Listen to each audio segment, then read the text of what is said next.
From the lakes of Minnesota to the hills of Tennessee, across the plains of Texas, from sea to shining sea, from Detroit down to Houston and New York to LA, where there's pride in every American heart, and it's time we stand and say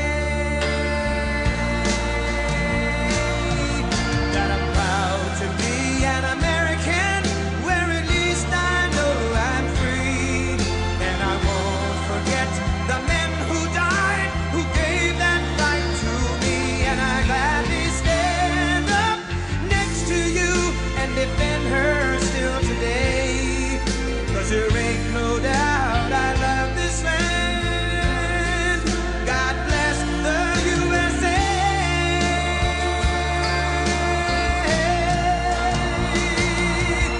And I'm proud to be an American, where at least I know I'm free, and I won't forget the men who died, who gave that right to me, and I gladly stand up next to you and defend her still today, 'cause there ain't no doubt I love this land. God bless the USA.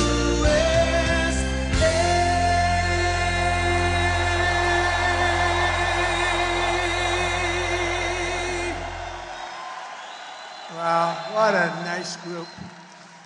And I love Miami. I love to be with the people. Many of you are not from Miami, but that's okay too. And I'm thrilled to be back in magnificent Florida, Miami, Florida, with thousands of incredible business leaders and true American patriots. That's what you are. We're gathered today on the one-year anniversary of the single most consequential election victory, they say. This is them, this isn't me. I'm a very modest person. I would never say this. The single most consequential election victory in American history is possible. I mean, it's possible. We've done a lot. On November 5th, 2024, the American people reclaimed our government. We restored our sovereignty. We lost a little bit of sovereignty last night in New York, but we'll take care of it. Don't worry about it. We rescued our economy, regained our liberty, and together we saved our country. On that magnificent night, 365 days ago, you know, I was with a group of very important people, and they say, think of it, last week, just last week, 6 days ago, 7 days ago, they said, you were campaigning 1 year ago. I said, no, it felt like I've been in this position for so long. And it's right. At that, in the history of Google, can you believe that? Number one, the garbage truck did well, but not as well. I guess there's something about McDonald's, right? But it worked. And we won a tremendous election. We won all 7 swing states. We won the great state of Florida, by the way, by 1.4 million votes, which is unprecedented. Biggest victory ever in Florida, including an 11-point victory right here in a place called Miami-Dade County. We won the popular vote for the first time of any Republican in many decades. We won the Electoral College 312 to 226. And we won 86% of the counties in America. That's a big one. 2,700 to 525. I'd say that's called a landslide, right? We got more votes from African Americans than any Republican candidate in history. We also won a record share of votes from the incredible Hispanic American community. There might be a couple of us, right? Biggest vote in history. And above all, we won a resounding mandate to make America great again, which is what we're doing. And every day since, I've been fighting to turn the promise made into the ultimate promise kept. We're going to do our job. We have a big job to do. We've done really well. I think it's the best 9 months, they say, of any president. And I really believe that if we can have a few more 9 months like this, you'd be very happy. You'd be very satisfied. But it's been pretty incredible, with trillions and trillions of dollars being poured back into our country by other countries and other places and people. 1 year ago, we were a dead country. Now we're a country that's considered the hottest country anywhere in the world. It's the hottest country. We are now in the hottest country anywhere in the world. And I'm pleased to report that today the United States has the strongest economy, the strongest borders, the strongest military, the strongest friendships, and the strongest spirit of any nation anywhere. We have the greatest economy right now. A lot of people don't see that. But if you look at what's happening with all the factories, AI, auto plants all over the country being built, that if you would have thought about that 2 or 3 years ago, you would have said it was the opposite. They were all leaving. Now they're all coming in. They're all coming back and then some. And I think that we can honestly say, and I think you're going to see it even more so over the next 12 months, that this is the golden age of America. This is the golden age. In the prior 4 years, crooked Joe Biden oversaw less than $1 trillion of new investment in the United States. So in 4 years, less than, think of it, less than 1 trillion. That was not doing too good. In 9 months, I've secured commitments of over $18 trillion, and we're going to have $21 trillion within the first year. So Sleepy Joe did, think of that.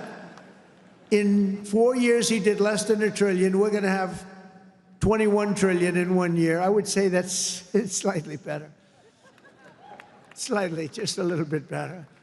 The stock market has set 40-time all-time record highs, and just recently, record high, record high, record high. All of them, all of the different exchanges. GDP growth in the second quarter was an amazing, almost 4%. And as you know, they said, oh, it'll be 2% or 1%.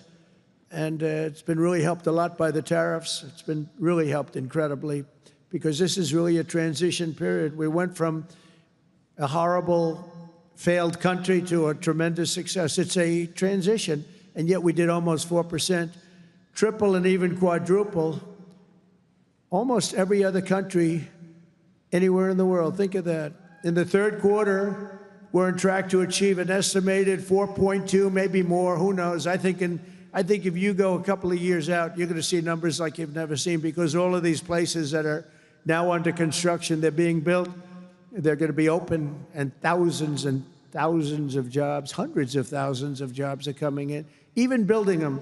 But when they open, that's when you're really going to see the numbers. We're building some of the biggest buildings ever built anywhere in the world. The AI buildings, you know, they can cover, they show displays of them. They can cover the island of Manhattan. They're so big. They literally can cover the island of Manhattan. In 9 months, we've lifted over 600,000 Americans off of food stamps, which is a record. 1.9 million more American-born workers are employed today. Think of that. Almost 2 million American-born workers are employed today, more than when I took office. That's 9 months ago. Can you imagine that? And I tell Republicans, if you want to win elections, you got to talk about these facts, you know. It's really easy to win elections when you talk about the facts. And we have more people working now than at any time in the history of our country. Right now, we have more people working. These are things you have to talk about. It doesn't just happen. You got to tell them. It's wonderful to do them, but if people don't talk about them, then you can do not so well in elections. Wages for workers are rising at the fastest pace in over 60 years. Those are workers, and that's what we love. We love the workers. Since I took office, wages for the typical factory worker are up $1,300. Construction workers' pay is up $2,200, and miners are up nearly $5,000 this year alone.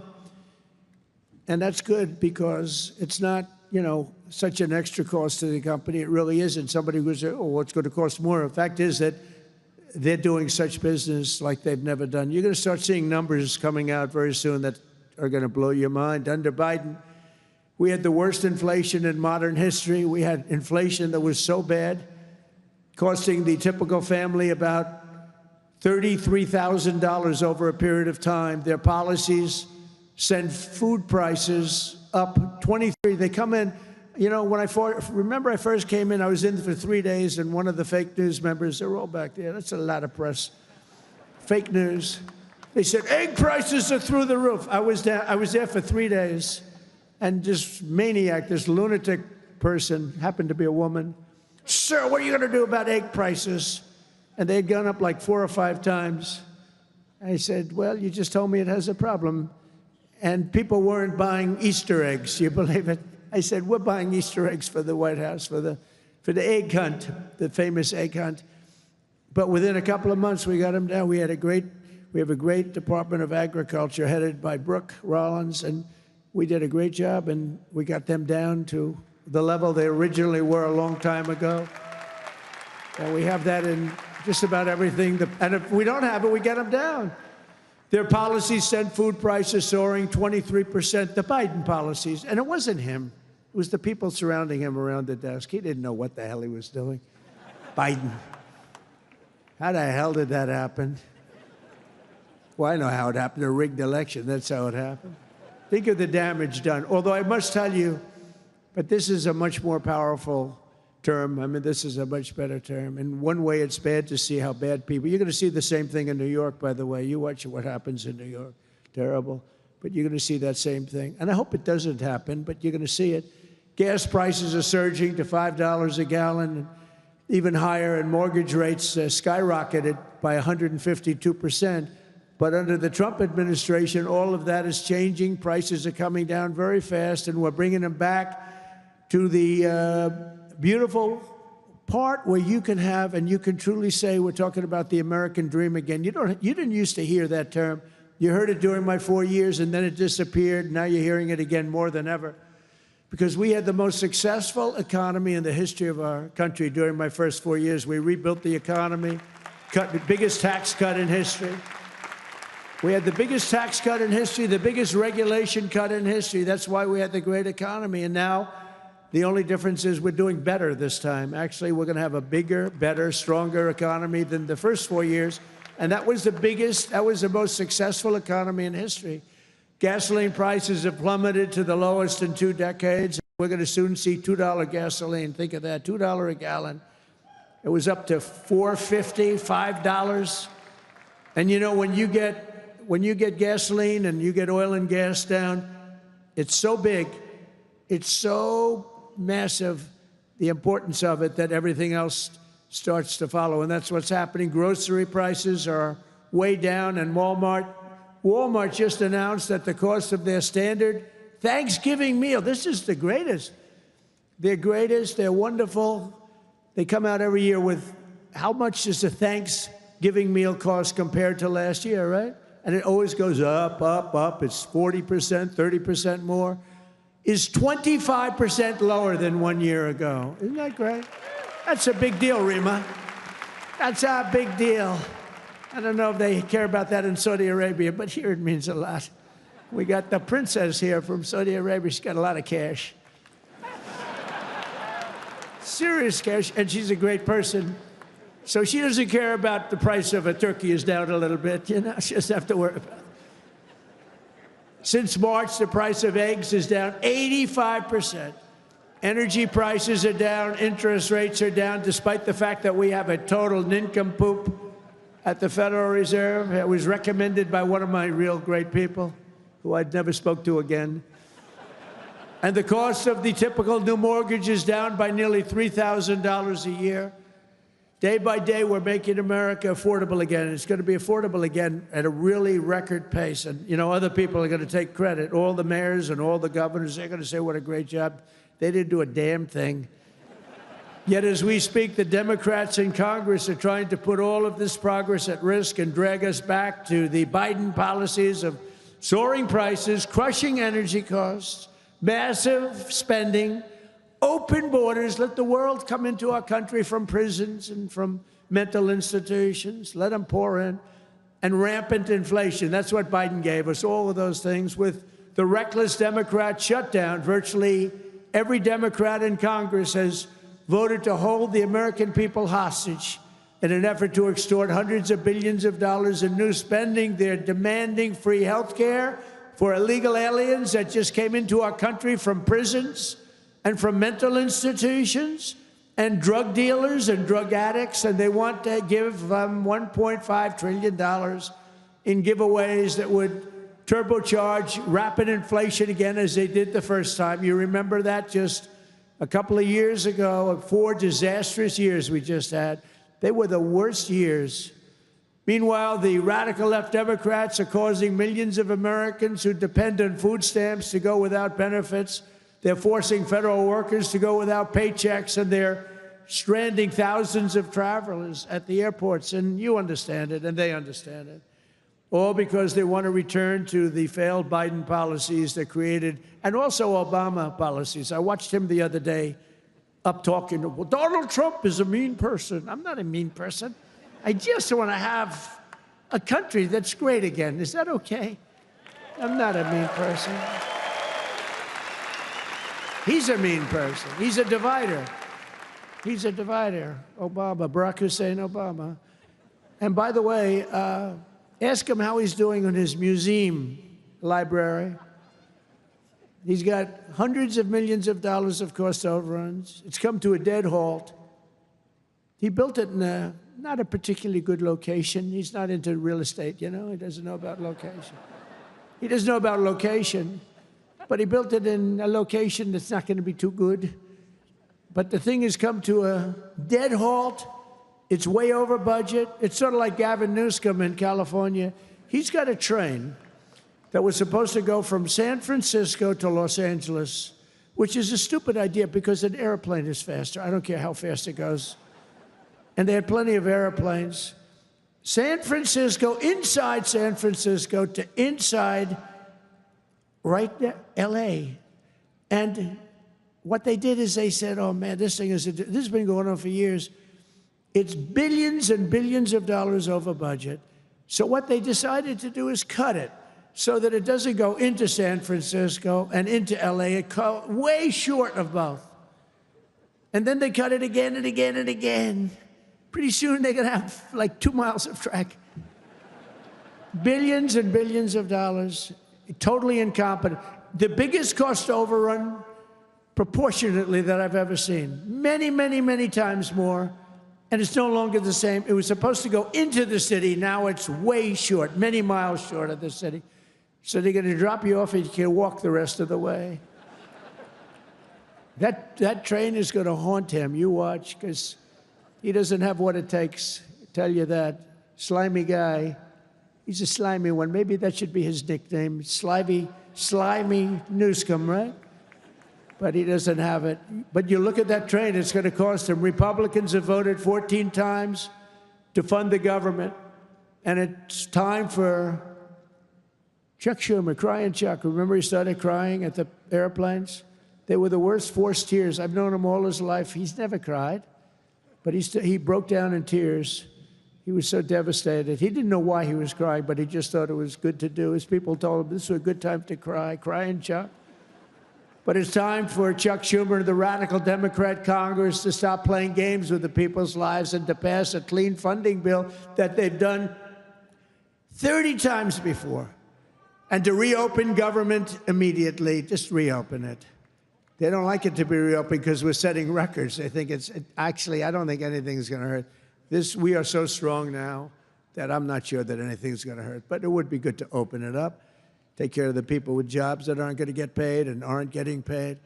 And no matter what, we will not let them impose their inflation-causing extremism on the American people. We're not going to pay $1.5 billion for people that came into our country illegally, okay? If you don't mind. That's what they did last time. Remember the Inflation Reduction Act? The greatest scam, one of the greatest scams. I would say some of their environmental scams were even bigger, but one of the greatest scams ever, Inflation Reduction Act. And then they admitted it had nothing to do with inflation reduction, remember? But it did actually cause massive inflation. It actually caused massive inflation. But we don't use auto pens in the Trump administration to sign things. We don't believe in that.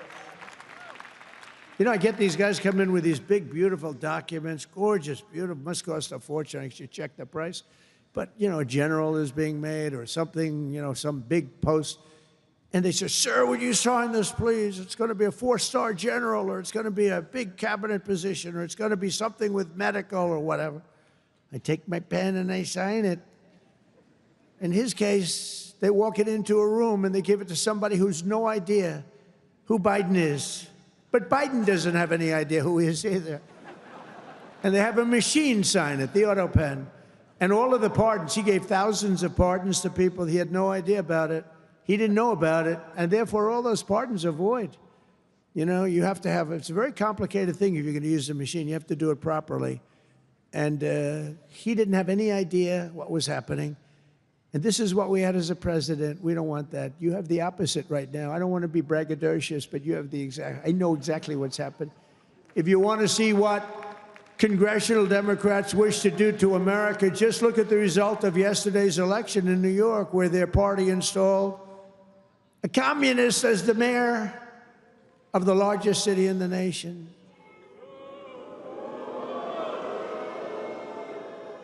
Remember, I've said we will never have a socialist elected to any post in our country. I used to say that, and I was right. We skipped socialist and we put in a communist instead. That didn't work out too well. But as I've warned for many years, our opponents are hell-bent on turning America into a communist Cuba or socialist Venezuela, and you see what happened to those places. For generations, Miami has been a haven for those fleeing communist tyranny in South Africa. I mean, if you take a look at what's going on in parts of South Africa, look at South Africa, what's going on.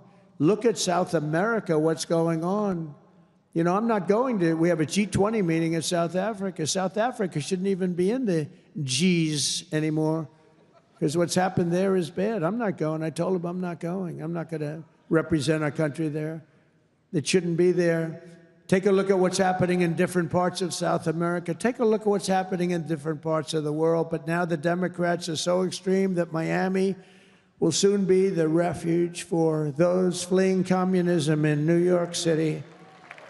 They flee. They flee. Where do you live? New York City, but I'm trying to leave because I don't want to live in a communist regime. I hope it works out for New York. I love New York. I love New York. When I left New York for the White House, it was good, except we had, you know, the telltale signs of trouble because we had a guy named de Blasio. Do you ever hear of him as mayor? He goes down as probably the worst mayor in history. Then he went to Harvard to teach government. Do you believe it? They took de Blasio, and they took that mayor from Chicago, the woman, the one that gets her hair done very expensively, right? Beautiful hair. She got beautiful, luxuriant hair. And they took her, and she's teaching at Harvard. They're teaching government. And then you hear about Harvard. We're trying to work a settlement with Harvard right now for about, like, a lot of money. I won't tell you what, but you'll be reading about it pretty soon. Because what they've done to Jewish people and what they've done to others is pretty bad, I'll tell you. It's pretty bad. Going to cost them a lot of money.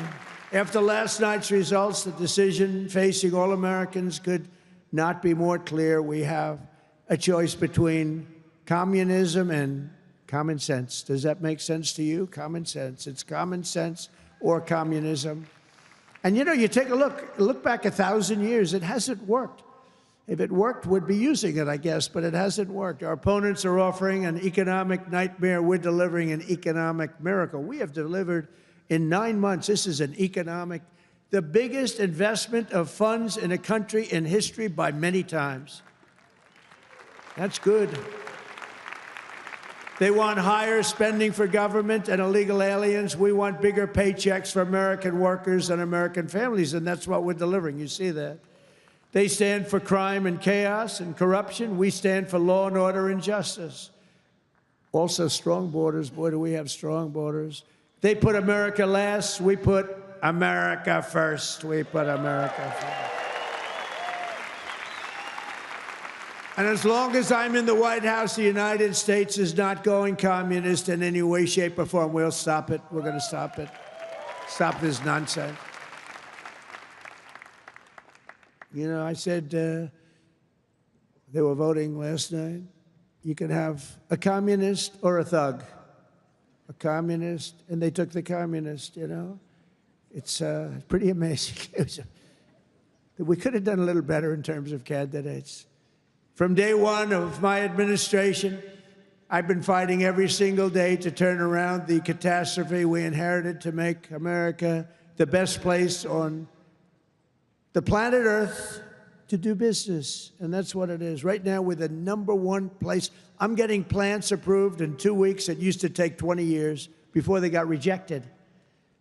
You'd have young people start off. Their whole business was getting a certain plant accepted. 22 years later, they're ready to retire, and they haven't gotten it. And then they go to a vote, and they get rejected after 22. They wasted a whole life looking for an acceptance. We do it in 2 weeks. We make sure it's good. We make sure it's great and proper, environmentally sound.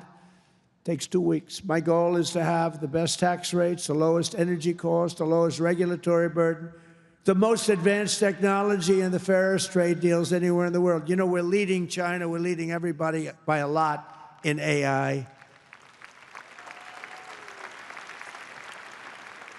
And this was my idea, so I'm very proud of it. I said, build your own electric. People would come. We need more electric grid, sir. The electric grid's 200 years old. We need more electric grid. It's old.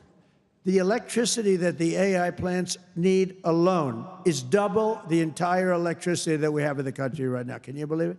So I had this idea. I said, we can't fix the old grid that much. We'll fix it up. We'll keep it going. A little Band-Aid here, a little Band-Aid there. It's old.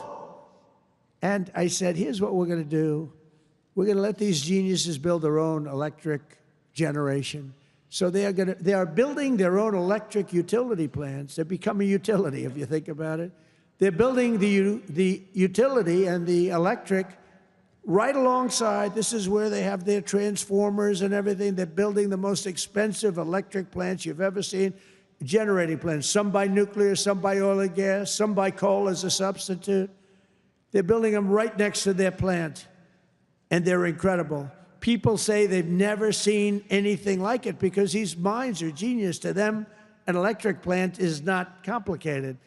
To them, an electric plant is better than the people that produce electricity, although Florida Power and Light is doing a lot of plants for people. They're pretty advanced, I have to tell you. But they're building their own juice next to the plant. Isn't that sort of a cool idea? And you know, when I first proposed that, they came into my office with, you know, they have unlimited money, but they were trying to figure out how they can build it because they had no electric of any consequence.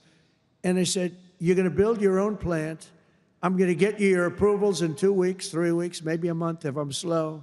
We have a great man, Lee Zeldin, in charge of the environment. He's incredible. And he's tough, too. He's very tough. But they have their approval in 2-3 weeks. You know, they're dealing with the best experts in the world. They know what they're doing. It's amazing when you see some of the stuff come in, designed by guys with 190 IQs, and then you have an inspector who's not quite as smart as that, inspecting it to see whether or not it's okay, and he has no idea what he's looking at. No idea. But I said, you're designing your own electric plant, and they didn't believe it. They come in 2 weeks later, they say, the biggest problem is electric. I said, you can design your own plant, and we're going to have your approvals within 2 to 4 weeks. And they said, he's really serious about it. They thought I was kidding.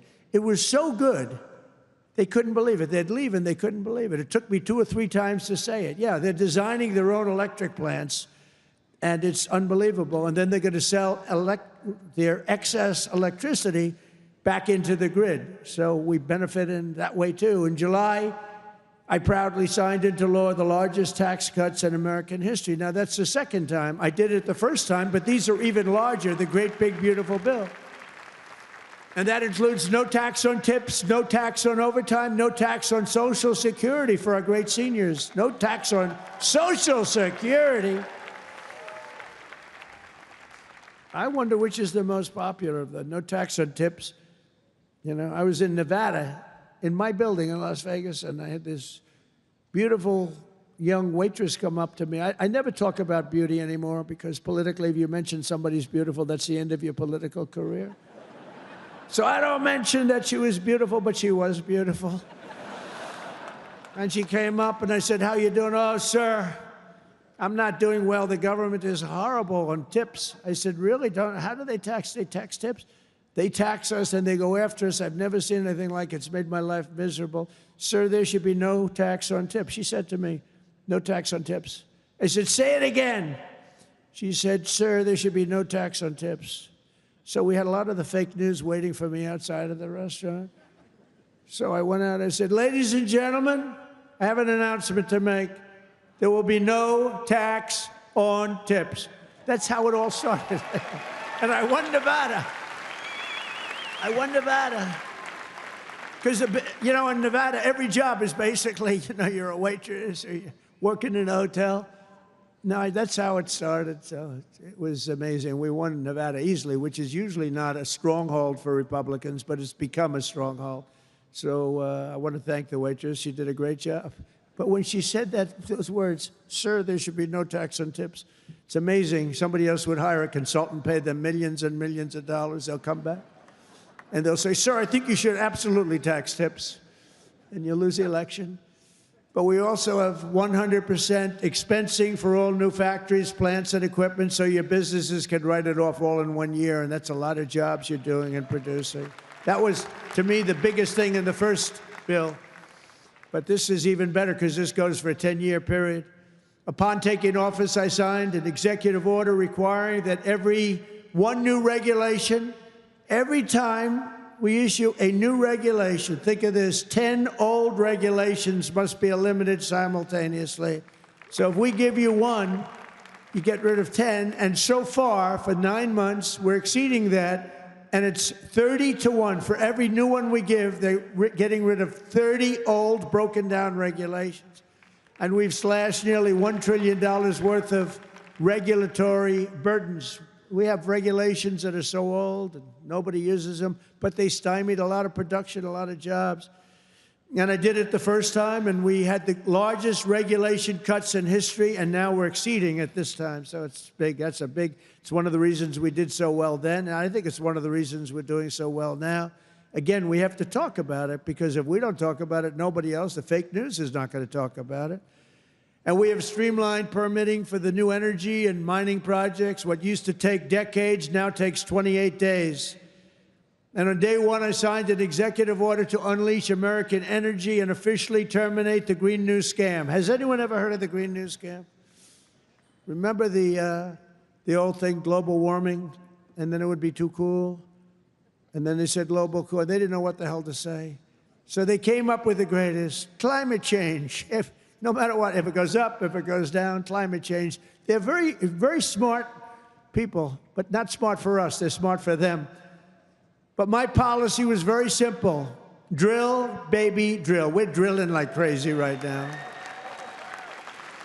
And to curb inflation, we've slashed the size of government for the first time in years, and we're waging total war on waste, fraud, and abuse like we've never done before. Since January, 100,000 bureaucrats have left the federal payroll.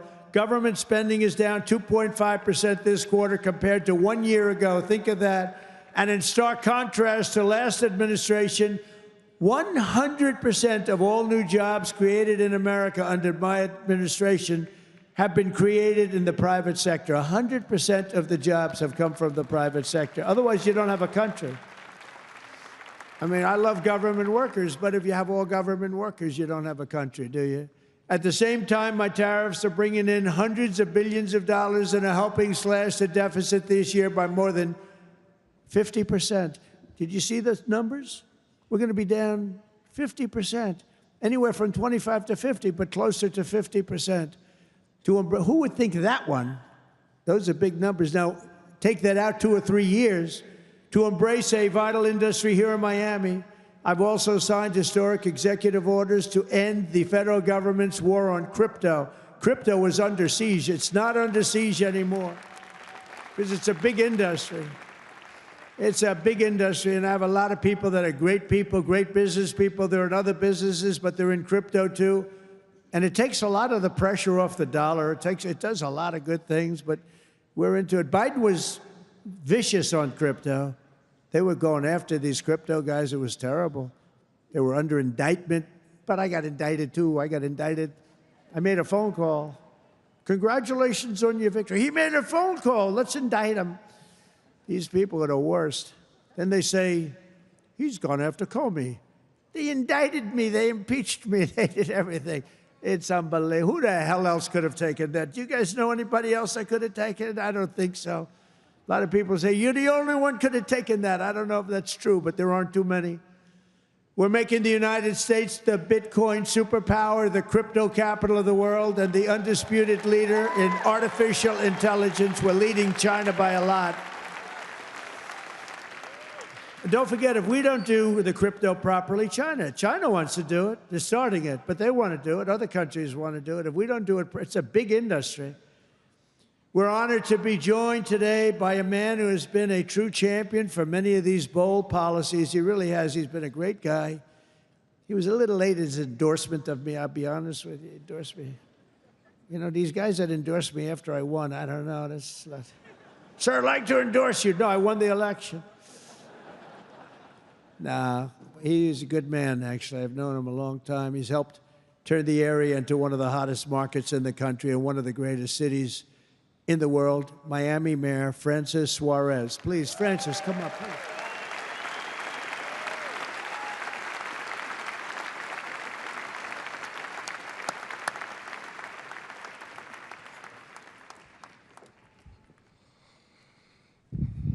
You're never gonna let me forget that one, huh? Thank you, my brother. Thank you, Mr. President. Just a little shorter than you are. Oh, it's truly a great honor to be here with you this afternoon and to have you here once again in the great city of Miami. Your leadership and your vision have shaped not only our nation, but also the future of our city.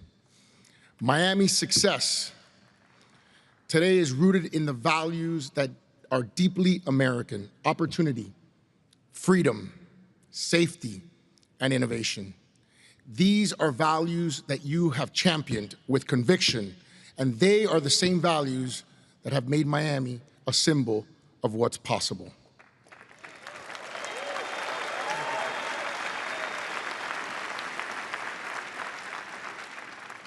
When people believe in the promise of America, Mr. President, I want to personally thank you for your continued support of our vision for this city. It was an honor to stand beside you in the Oval Office when you announced the next year's G20 right here in the city of Miami.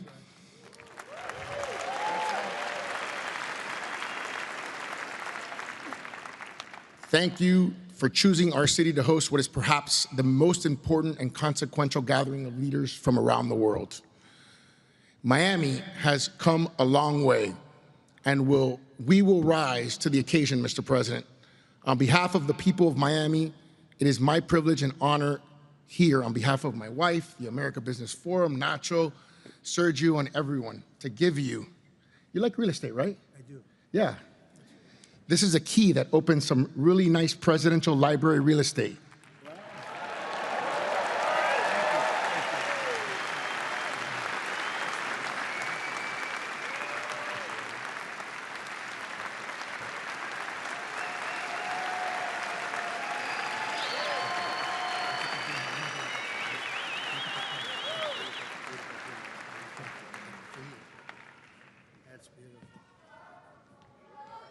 Thank you. Thank you very much, Francis. I appreciate it. And you know, he's really a special guy. I'm going to take this, I'm going to put it in the White House, and then I'm going to move it to Doral in about 3.5 years. We put it right in Doral, right? In the lobby of Doral. A lot of people from Doral. Well, thank you. That's a great honor. I also want to thank a man who's been unbelievable in terms of Israel and so many other things. You know, he was a great real estate developer. He had a great personality, and you need a personality for this. And I said, he's just as good as there is, and he's done so well. And you look at what's happened with Israel. We have peace in the Middle East. Can you believe it? Peace in the Middle East. And he's special envoy Steve Witkoff. Steve, where are you, Steve? Wherever you may be. Where are you? Steve, thank you. What a job you've done. Thank you very much. What a job he's done. That guy's got that personality. Now, I wanted a deal maker, but, you know, a lot of deal makers don't have good personalities. You end up in a war. They make the deal, but you end up in a war. This guy, everybody loved him for years. I've known it. And he was the right guy for the job. Peace in the Middle East, 3,000 years. They've never had peace in the Middle East. We're going to have it, too. We're doing well. Just keeps going along. And we just had a meeting. It's even more and more so. And so many people in this room are very much into Israel and the Middle East. And it's been amazing what we've been able to do. And you've done such a big part of it, along with a very special young genius named Jared Kushner, who helped you so much. Stand up, Jared.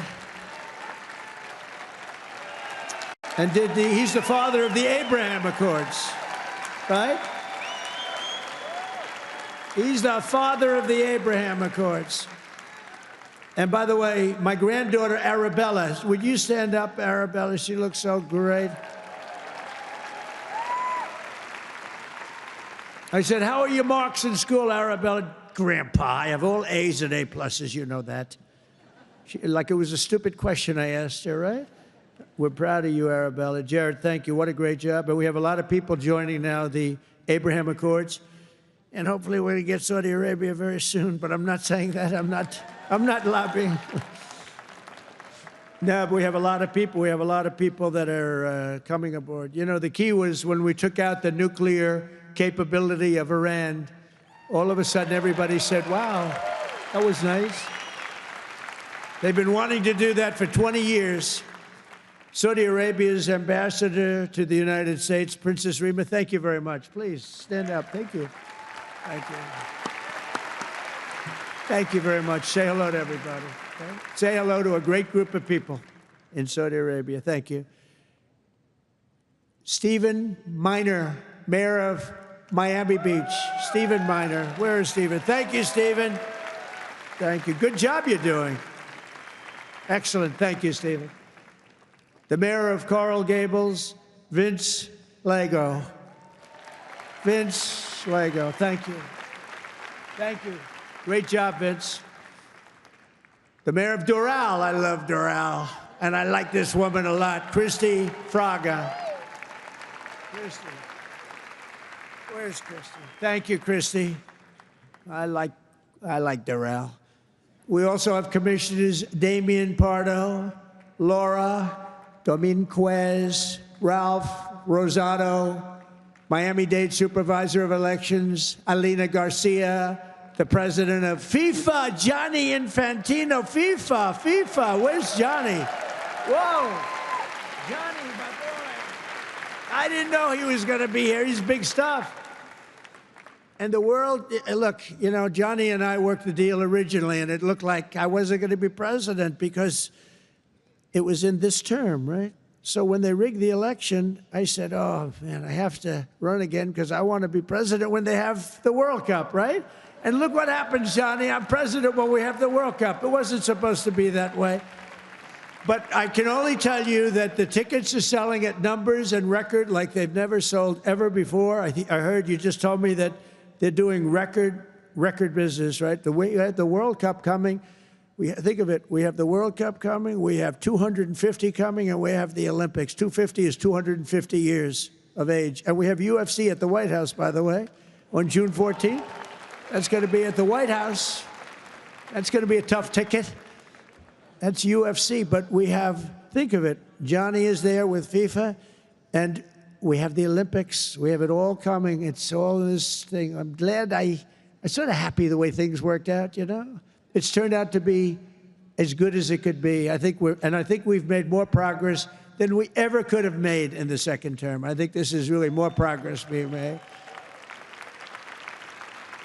We also have Formula One CEO Stefano Domenicali, and where's Stefano? Very good. That's big stuff. We have a lot of big people here today. We also have a gentleman who called my election successfully. He said, and Donald Trump will be the next president of the United States. Got a great voice. Brett Baer. Where's Brett Baer? Brett Baer. Where is he? And his son is with him, Paul.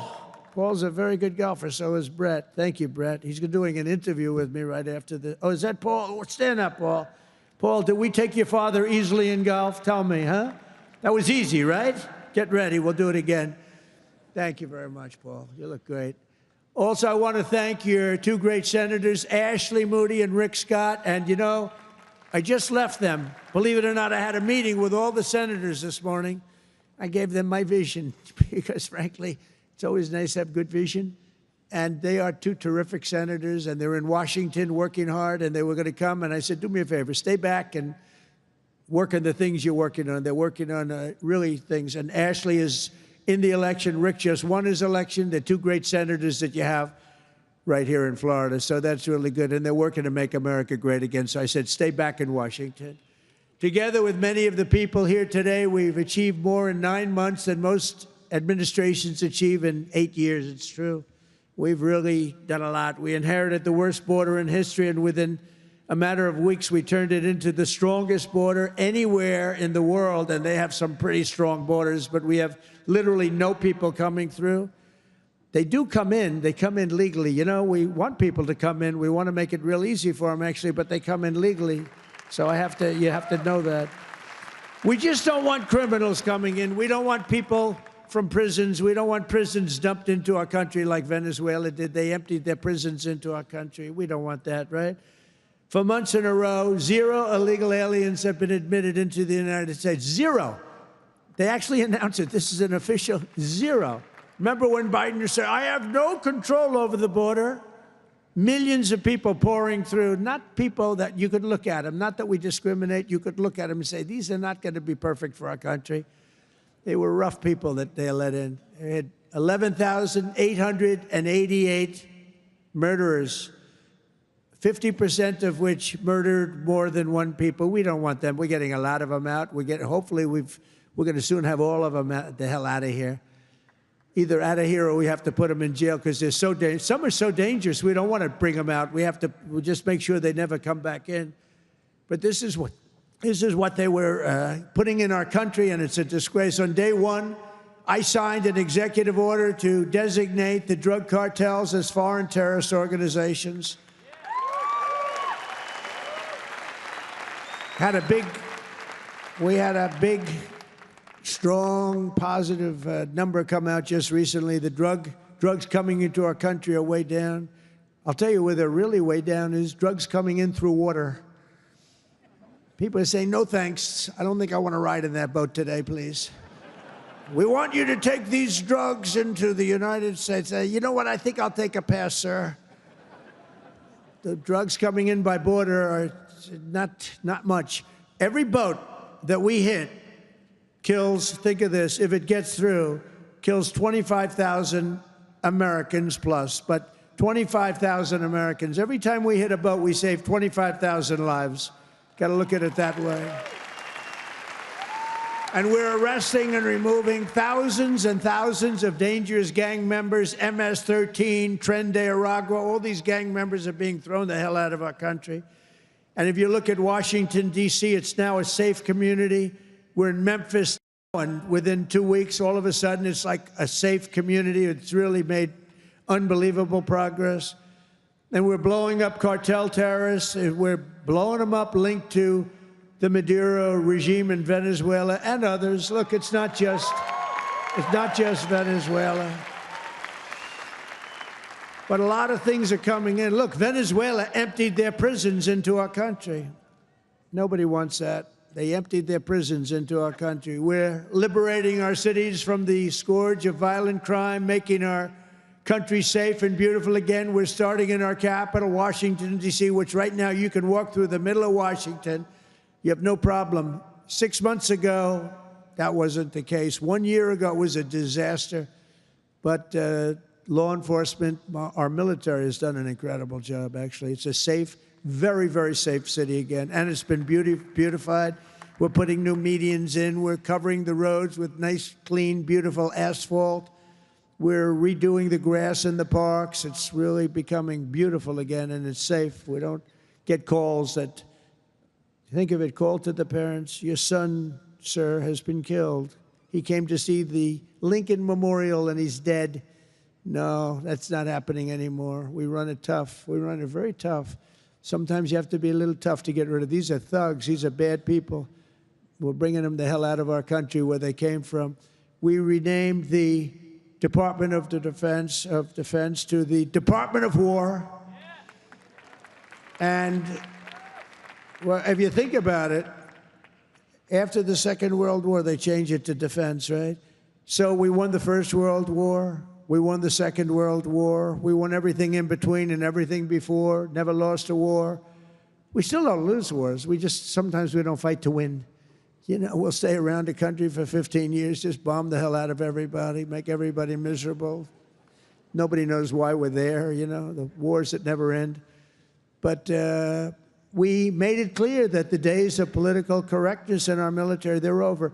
We don't want to get into wars. I rebuilt the military. We have the strongest military by far in the world. We make the best equipment, the best missiles, the best rockets, the best everything. We redid our nuclear. We're the #1 nuclear power, which I hate to admit because it's so horrible.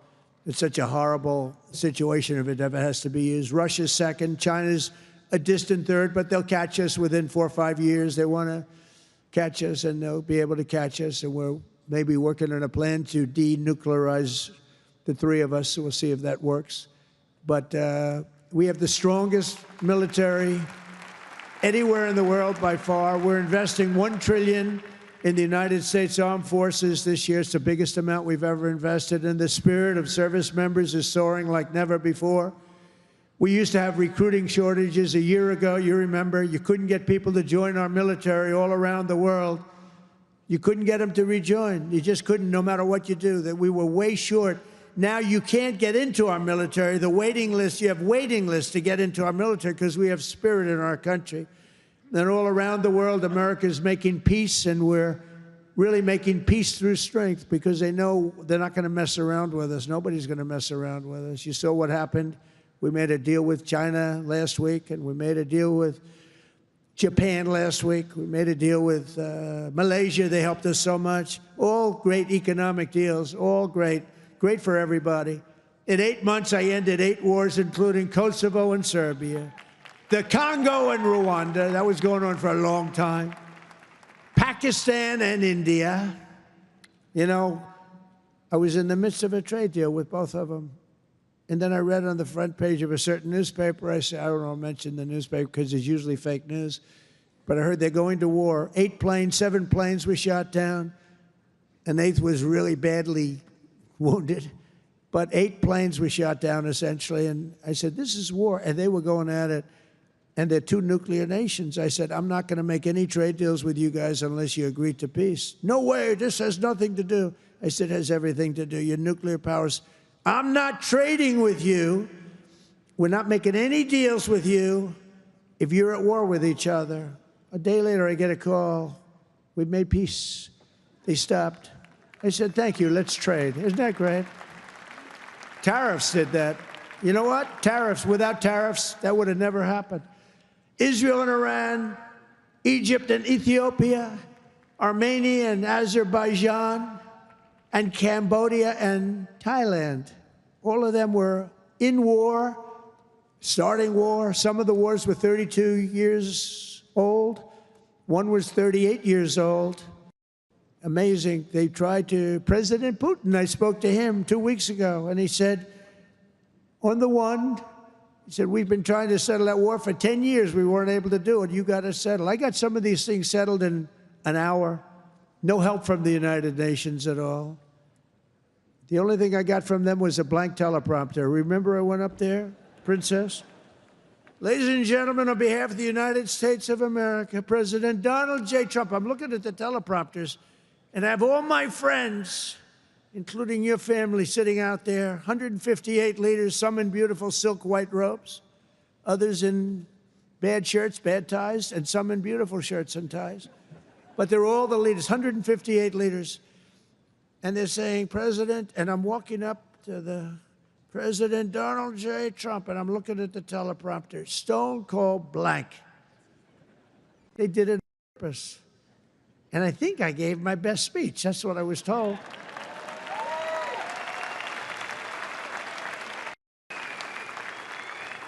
But it still wasn't a great feeling. I'm walking up very slowly. You know, I'm 20 feet. I'm trying to walk slowly because I see it's not working. They're dead. They did it on purpose. But it worked out okay. Not great people. most important of all, for 4 weeks ago, and this is very important, we brokered the historic peace deal that ended the war in Gaza. And it's a serious end, too. You know, I read a lot of people, well, it's very tenuous. Jared and Steve, I don't think it's tenuous. Do you? I hope it isn't, because otherwise I'll have to cross it off. I'll have to say I only ended 7. But that was a tough one, right? That was a tough one. But there's nothing tenuous about it. It's a serious end. Gaza has been a disaster for so many years, and I think it's an end. I think you're going to see some tremendous things happening. We just had a meeting just before I got up, and some great things are happening. And with Israel and peace in the Middle East, it's amazing, actually, what they've done. And what you two guys have done have been incredible. On day 1 of my administration, I signed an executive order to slash federal funding for any school that pushes critical race theory or transgender insanity on our youth.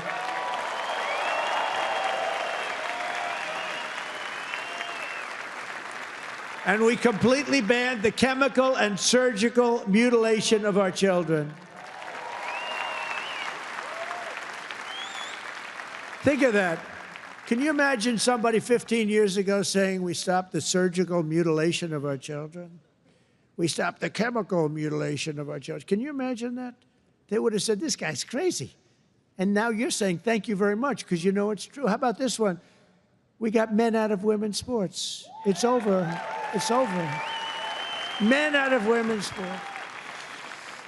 They had a race here, the long distance, I don't know what the hell, a race, one of these all-day races. They had the top women, the top men. The man won by 5 hours and 18 seconds, okay? What the hell? How about the weightlifting? 218 pounds by a woman. That's a lot to lift over your head, Rima. I don't know if you might be able to do it. 218 pounds or whatever was the record. A man beat the record by 100 pounds. It stood for like 17 years or something. A man beat the record by 100 pounds. He was a failed male weightlifter, but as a female, he did very well. That's a record that won't. This is a thing that stood. They'd put a quarter of an ounce and a quarter of an ounce on each end. 18 years the record stood. Then a guy comes along, ping, ping. This is these people are crazy. And Mandami, whatever the hell his name is in New York. No. He thinks it's wonderful to have men playing in women's sports. The swimming's good too, you know? You know the story?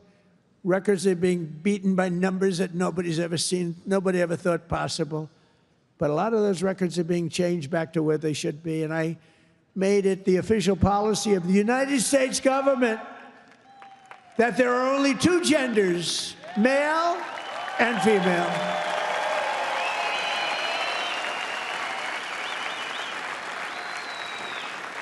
And we're restoring the name of a great president, William McKinley, to Mount McKinley, the beautiful Alaska mountain I renamed. Think of that. They took the name of McKinley. He was a great president. He was assassinated. He was a great president for tariffs. He was the tariff king, and he made our country very rich. And then Teddy Roosevelt spent the money on the Panama Canal and many other things. And everyone thinks Teddy was a great president. He was. But the one who built all that money was McKinley. So we renamed the mountain back to Mount McKinley. Is that okay? I think so. You know, I'll tell you what, who's happy about that is the great state of Ohio. He was governor of Ohio and became president, did a great job, made the country very rich. He was killed. Mount McKinley was named, and then the name was taken off. And we put it back on. And I renamed the Gulf of Mexico to the Gulf of America. That was an easy one. That was an easy one, Johnny. That was easy. You know, I looked, we have 92% of the shore. I used to say when I was a child, I'd say, how come it's called the Gulf of Mexico? It's mostly America. You know, all the way, it wraps around Florida, all the way up. It's 92% of the shoreline. I said, I think to me it's the Gulf of America. Little did I know I'd have the chance to do it. I did it very quickly. For years, our country was run by radical scoundrels and far-left bureaucrats who created one catastrophe after another, wrecking our economy, erasing our borders and surrendering America's power and standing all over the world. But after just 1 year since that glorious election, I'm thrilled to say that America is back. America is back. Bigger, better, stronger than ever. And in conclusion, jobs are returning, businesses are booming, and America is respected again, perhaps like never before. Our country is respected again like never. Laughing at our country. We had a guy who couldn't walk up a flight of stairs. Kept falling. It's very embarrassing. You know, at Air Force One, I go, "Sir, would you like the stairs or the long?" I say, "Give me the long every single time, please." The short ones, they call them the children's stairs. I don't want the children's stairs. Doesn't look so good coming out of the children's stairs. Now, if the weather's bad, it's okay, right? If you don't mind. But the communists, Marxists, socialists, and globalists had their chance, and they delivered nothing but disaster. And now let's see how a communist does in New York. We're going to see how that works out. And we'll help them. We'll help them. We want New York to be successful. We'll help them a little bit, maybe. For all of these failed and discredited, really discredited, if you think, ideologies of the past, their day is over, their grip is broken, and their time is absolutely done. The golden age of America has begun, and we are just getting started. It's a golden age like you've never seen before. From the steel mills of Pittsburgh to the oil wells of Houston, from the car plants of Detroit, and those car plants are pouring into our country, to the coal mines of West Virginia. Those coal mines are opening up one after another. Clean, beautiful coal. You're not allowed to use the word coal unless you say, in my administration, unless you use 2 words before it. Clean and beautiful. Biden would say, unless you use 2 words before it, here you go, clean. He said, what happened to the other word? Remember those things? He'd say 3 words and mean 2. But the West Virginia mines are doing unbelievable now. Wyoming is doing unbelievable. It's clean, beautiful coal. And from the bright lights of Las Vegas to right here in beautiful Miami, America is proud. America is confident. America is growing and successful. America is a great nation again. We're a great nation again. It's happened faster than I thought. I'll be honest again. We're respected by everybody. We are really, you see the way I get treated. I get treated that way. I guess a little has to do with me, but a lot has to do with the fact that I'm representing this country. America is respected again. America is a great nation again. The American dream is surging back to life, and we will never let the American dream die. Together we will make our country stronger, richer, safer, freer, and greater than ever before. And every day my administration will fight, fight, fight, and America will win, win, win. I want to thank you, Miami. I want to thank you, Mr. Mayor. I want to thank everybody for being here. God bless you, and God bless America. Thank you very much. Thank you, everybody. Thank you.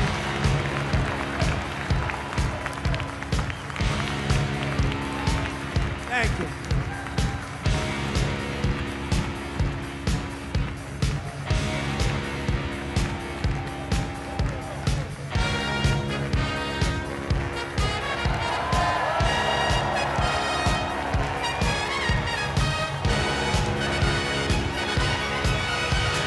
Young man, there's no need to feel down. I say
There are moments when opportunity comes knocking, and you have the chance to say yes.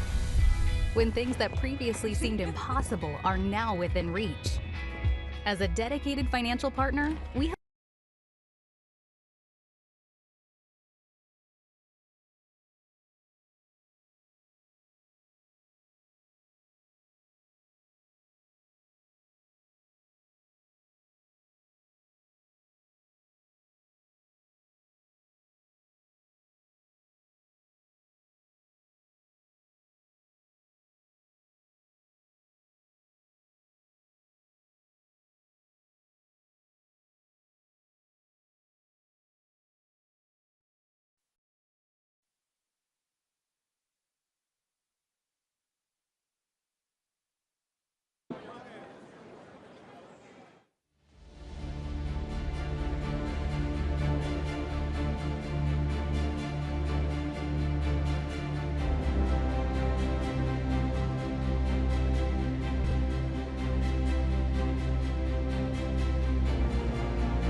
At the Adam Smith Center for Economic Freedom, you don't just learn, you achieve.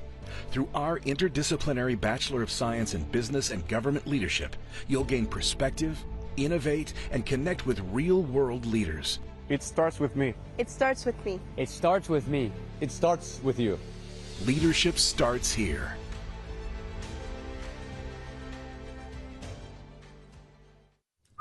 A Chewy order is on the way for Junior, who's more of a senior these days. Every holiday, Dad relies on Chewy for the gifts Junior has loved all his life. You're looking great. Come on. Okay, buddy. Strong boy. That's a strong boy. And gets them delivered faster than the years go by. For holidays with pets, there's Chewy.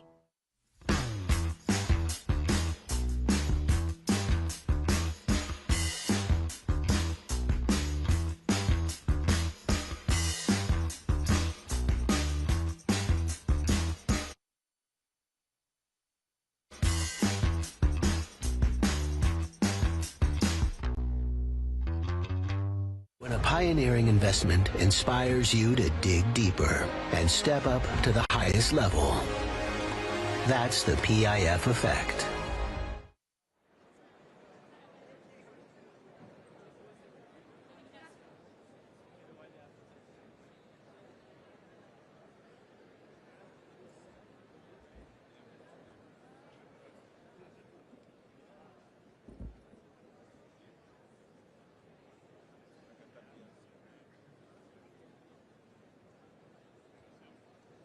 America Business Forum proudly presents its official host, Bear.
Good afternoon, everyone. What an incredible start to the America Business Forum.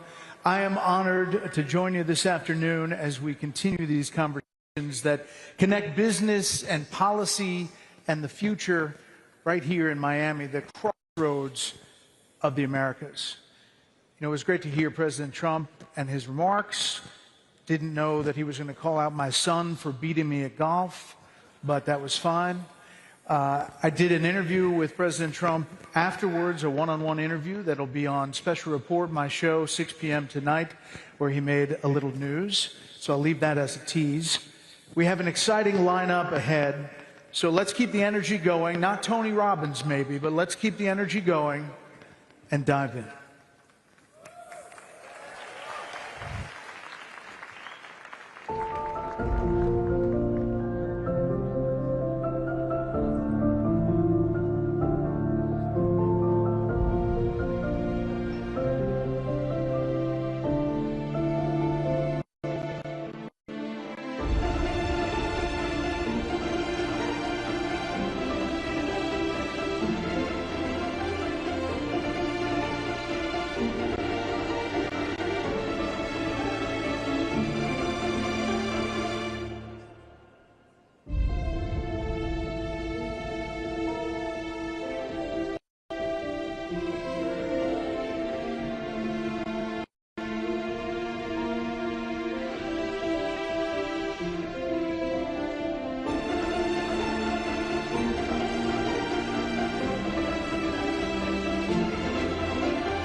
America Business Forum proudly presents Ken Griffin, founder and CEO of Citadel.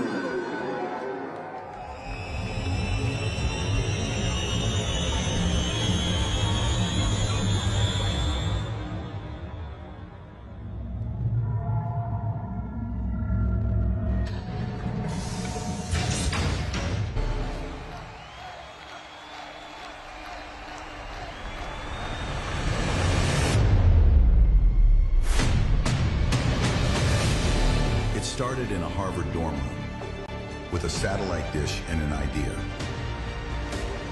That idea became Citadel, a financial powerhouse managing nearly $70 billion, shaping the global economy through vision, precision, and relentless innovation. Under his leadership, Citadel has grown into one of the most successful investment firms in history, known for its resilience through crises and mastery of the markets. A pioneer of modern finance, a strategist who turned insight into empire. America Business Forum presents Ken Griffin.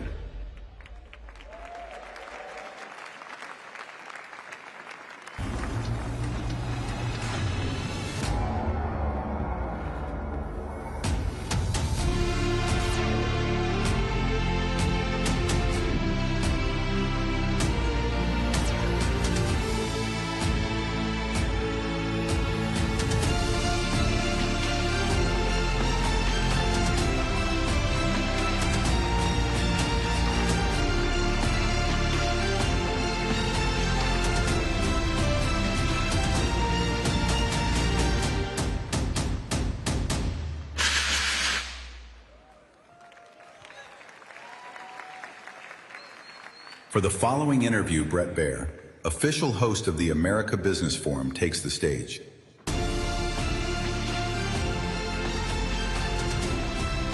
All right. Great to see you. Great to see you. Well, Mayor Suarez calls you and says, I want you to do this forum. And what do you say? Date, time, place. Mayor of Miami is one of the greatest mayors of any city in the world. If he asked me to jump, the only answer is how high. Well, it was pretty high. It was pretty high because you were in Hong Kong 24 hours ago. Is that right? I was in Hong Kong yesterday. Actually, maybe today, last night. And you just hopped off a plane and here you are. Mayor asked me to be here. I'm here. You know, your firm, Citadel, just celebrated its 35th anniversary on Saturday, November 1st. When you look back at this journey from a young man, as you heard, from the dorm room at Harvard, to founding Citadel, to become one of the most influential investors in the world, what were the most important turning points that you look at? If I look at the history of Citadel, I'm going to actually echo the words of a friend of mine who is one of the great entrepreneurs of this era.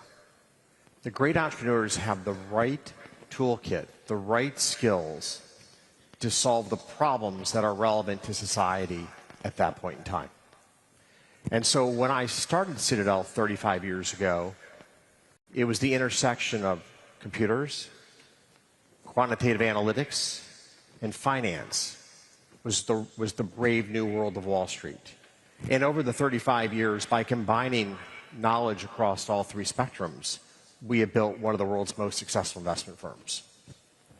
As you look back at that dorm room for a minute, what values do you think were instilled in you early in life that have been most helpful in bringing to you where you are now?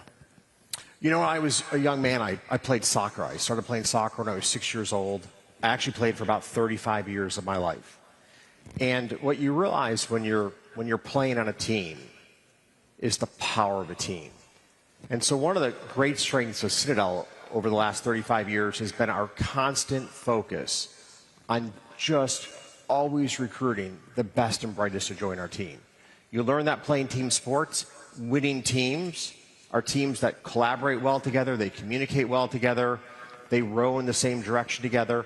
We look for those collaborative skills in the people that we hire, but we really do try to find the best and brightest to be part of our team. All right, so take us to 2008. Everything's fallen apart.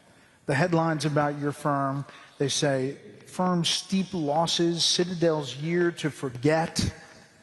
Take us back to that moment where it seems like the world's falling apart, and what were the most important lessons, if you taught about leadership and responsibility you face in the face of diversity and adversity? Look, 2008 was just an absolutely devastating year for many firms in finance, right? The American banking system was on its knees, and our firm was caught in the maelstrom. The key is when you're in hell, just keep walking forward each and every day. Stay focused on where you need to get to, and keep taking the actions to get to where you need to get to. So for us in 2008, again, you saw the power of our team collaborating. my partners around the world making often tough decisions about what we needed to do to persevere through that really difficult moment. So you've built not one, but two industry-leading firms in Citadel and Citadel Securities. What are the most important factors that keep these businesses really at the top of their game? So when you're in a competitive dynamic, and every business is, you always have to be focused on what would the startup of this moment do to compete with you and to beat you. It's always important to never rest on your laurels, to never be complacent, and to think about where's the world heading, where are your most difficult, your shrewdest competitors going, and how do you get there first? So you can never rest on your laurels. The minute you start saying you're the best is the minute you start to write your own epitaph. I mean, you've been great at attracting, retaining talent. What's one thing you look for in somebody that you hire? So there's a couple things that we look for. You know, obviously, I've emphasized the importance of a person's intellectual capacity or aptitude, but those are just table stakes. What you really want is somebody who's both very bright, very driven, but who has incredible perseverance. You know, many of our colleagues are fundamental investors. They try to understand companies or predict interest rates. These endeavors are often, you make an investment choice, you're right about 53, 54% of the time. Yeah, I mean, could you imagine being a surgeon and almost half your patients die? No. Right? So my colleagues, one of the great strengths they have to have is the resilience to cope with being wrong. You know, one of the problems with grade inflation in the United States is we're not teaching young Americans what it's like to fall short. And falling short is what happens in business all the time. You need to pick yourself up, you need to put one foot in front of the next, and you need to move away from that place of failure to a better place, to a place of success. So there's a huge emphasis on perseverance and resilience in the people that we look for. That's really interesting. You know, I tell my two boys, if you hustle, you can beat a lot of folks, maybe 90% of the folks, if you hustle, because there's always somebody chasing. You know, I love that word hustle. And I lived in Chicago for about 30 years. And there's a great quote.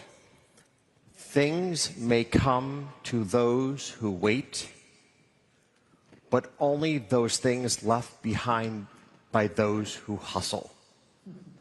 Now, do you know who said that quote? It was Abraham Lincoln. Abraham Lincoln gave some of the best business advice I've ever heard. Business is about hustling. It's about going the extra mile. It's about going the distance. And people forget, just to stop there for a second, successful businesses are businesses that meet the needs of their customers. And often that involves having to go the extra distance, right? You go to a great restaurant because the food's really good. Somebody makes sure that that kitchen is well run. They care about what the customer experience is. And that's so key to business, and it's often forgotten in popular literature about capitalism. Businesses that meet the needs of customers or businesses that thrive, businesses that don't exist. I want to talk about your passions here in Miami and education and all that you're doing, but that gives me a little entree into breaking news. Last night, Zohran Mamdani wins the mayor in New York City.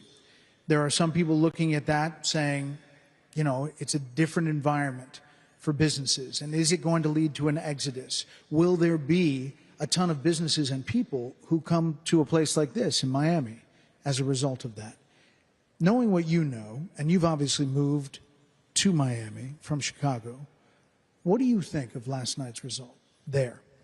Well, I mean, for the people of New York, I pray that the policies that Mamdani uses to govern and lead New York are different than the talking points he used to win the mayoral race.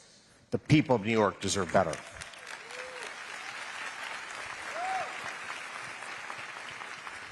And do you think it maybe leads to an exodus down here? Right, and so if I look at Miami and I look at why Miami is so successful, the focus on education, the focus on public safety. These are safe streets. We live in a safe city. The focus on community.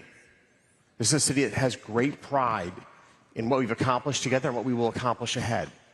I've lived in a failed city-state. I lived in Chicago for 30-some years. I had 2 colleagues who had bullets fly through their cars. I had a colleague stabbed outside the front door of our office. I had 25 bullet holes in the front of my building where I lived. You can't live in a city awash in violent crime and feel proud to call that place home. So I'm grateful for the leadership in the state of Florida. This is a great place to call home. And I hope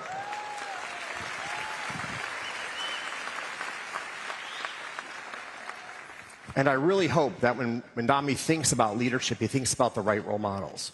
And there's a lot to copy from our great state of Florida and from this great city of Miami. So 2022, you move your family down here. Any like welcome to Miami culture shocks for you?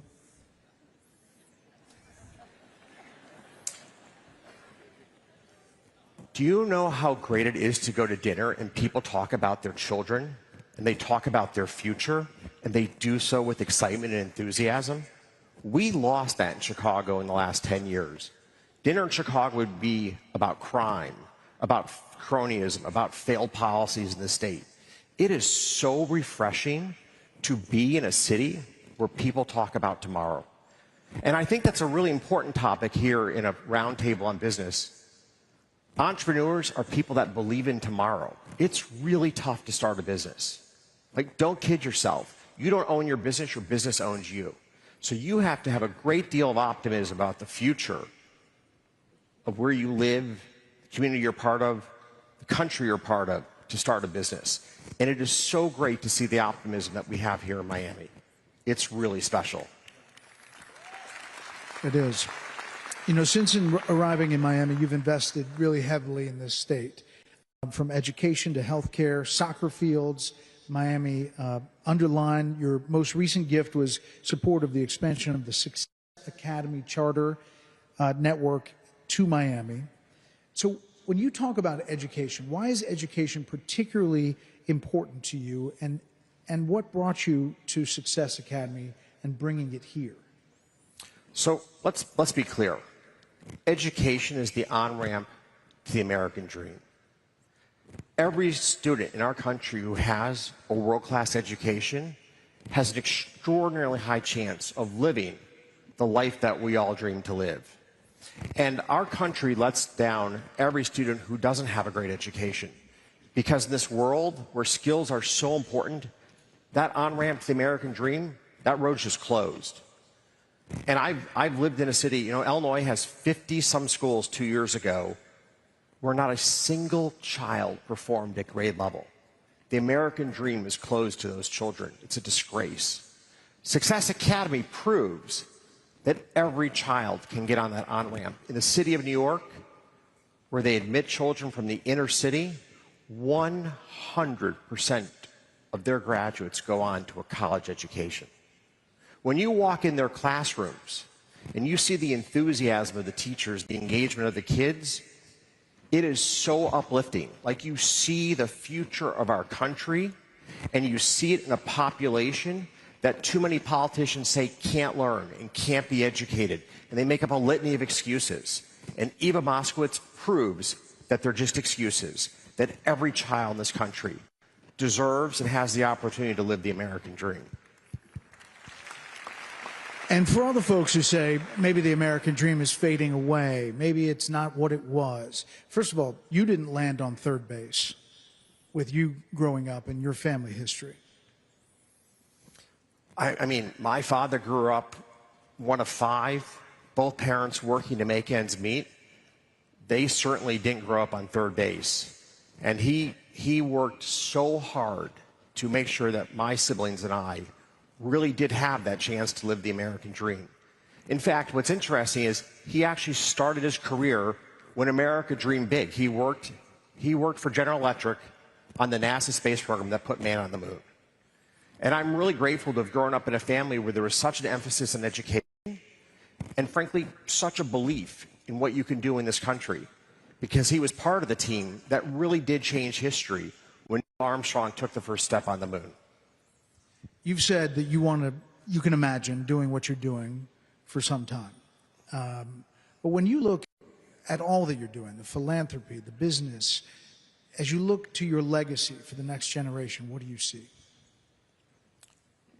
There are many things that I believe before each of our legacies in life. I think one that strikes close to home is the children that we raise. And I really do hope that my children have the values to be contributing citizens to our country. Like, that's really important to me. That's like foremost on my list. Beyond that, I'm actually incredibly grateful for all my partners who invested so much in the colleagues who've worked at Citadel. Not only is Citadel incredibly successful, but people who've left Citadel have gone on to accomplish great things. And I think really run firms drop the acorns of success on the ground that go into the trees that create other success stories across our country. And we put a lot of seeds in the ground. I'm really proud of what my colleagues both at Citadel and my alumni have done over the years. And then I do believe we played a pivotal role in transforming markets. We played a really important role in the democratization of finance. When I was in college in the good old days to stock, you'd pay a commission of $40. You'd pay a bid-ask spread of 25 cents, and you'd wait 5 minutes to get your trade done. Today in America, as a retail investor, trade for no commission, you pay a spread of about a penny, and your trade is done in about 1/10 of a cent. Why do I care about this? Because roughly half of all American households own equity in America. They own stocks. They're partaking in the American dream as co-owners of our country. And we want to expand that ethos of all of us being invested in America. It helps all of us to save for our retirement, to create more jobs and more prosperity, and to understand and appreciate the importance of good laws and good policy.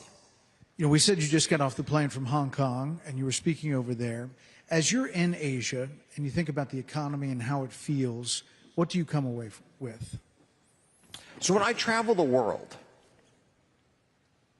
in every country there is a profound respect for the entrepreneurialism of our country. In fact, that's been a really incredible source of talent for the United States. Around the world, people dream of coming here to start businesses and to build their dreams. You see it in the Fortune 500. Roughly 50% of all the Fortune 500 companies are run by immigrants or the children of immigrants. The majority of American AI startups were started by immigrants. There you go.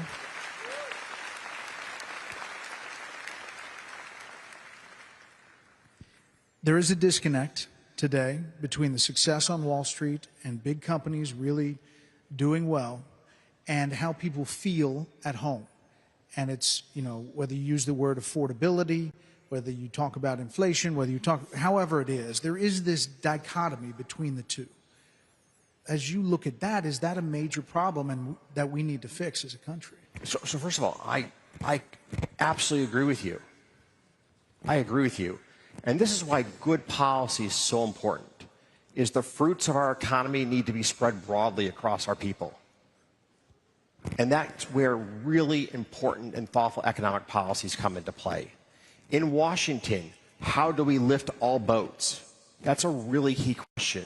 And we need to take a step back and say, what are the right incentives, the right changes that we need to make in society so that everyone partakes in the prosperity and wealth of our country? So to that point, what are the key drivers in this economy, the U.S. economy, over the next 12 months? Key drivers over the next 12 months? Because it's pretty volatile now. Look, one of the biggest changes that we're grappling with as a country is the change in immigration policy. We've gone from a country that was creating roughly 250,000 jobs a month to about 30,000 to 40,000 jobs a month as we've radically shrunk the labor force. And that has profound implications, in particular for startups. Startups really need access to talented people for their founders to grow and thrive. And we've changed the dynamics of the labor pool. What really concerns me are those who've chosen not to come to our country, who bring the skills, the talents, and the ambition that help to create the American success stories. If I look at Citadel, my most senior partner was born in Ecuador. My other most senior partner was born in Australia, and one was born in Taiwan, if you sort of understand the picture. I am so grateful for all the incredibly talented people who have come to our country to call this country home. And I really do hope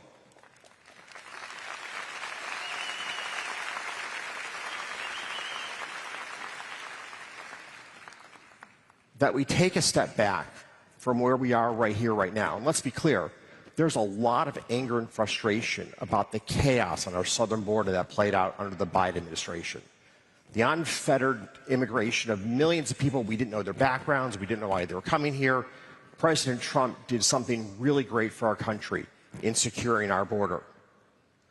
But we need to make it clear, if you're coming to America to live the American dream and to help build this country, there's a path to citizenship. Every student from abroad who graduates from an American college should have a green card stapled to their diploma.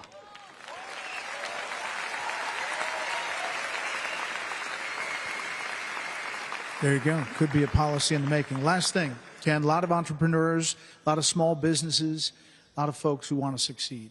If you had one piece of advice as you're leaving this group, what is it? One piece of advice. I'll go back to that opening statement. Having really good partners around you is really critical to your success. And finding somebody who complements your skills is an extraordinary asset. You know, when I think about the start of Citadel, I really surrounded myself with people who were different than I were.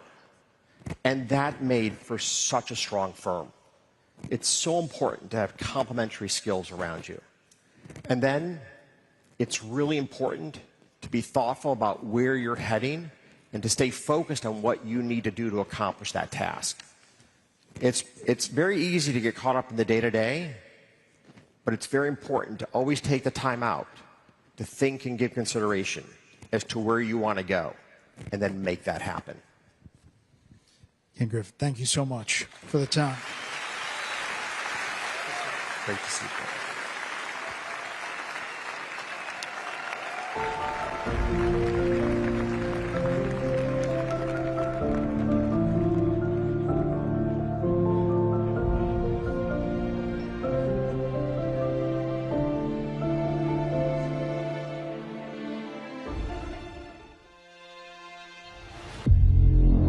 PIF is one of the world's largest and fastest growing sovereign wealth funds.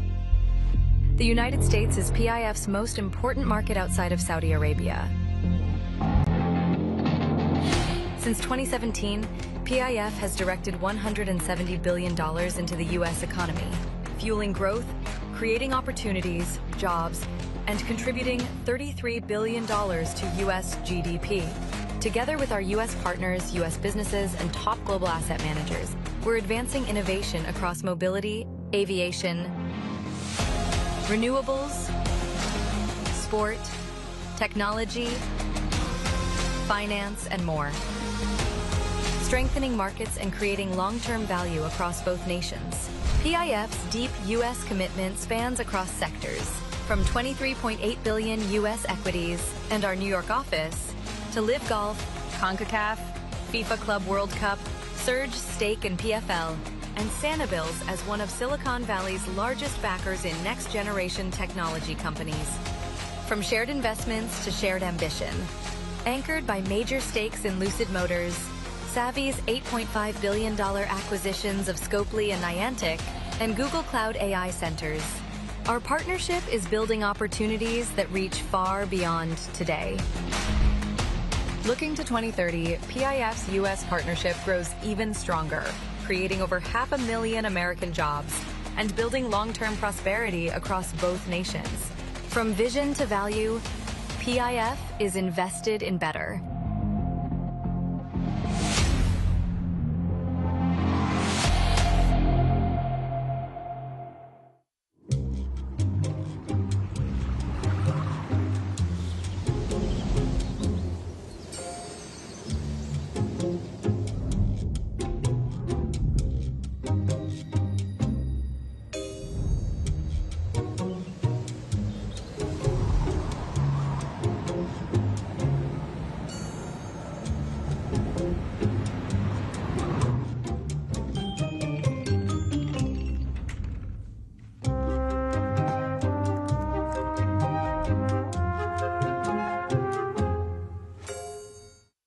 moments when opportunity comes knocking and you have the chance to say yes.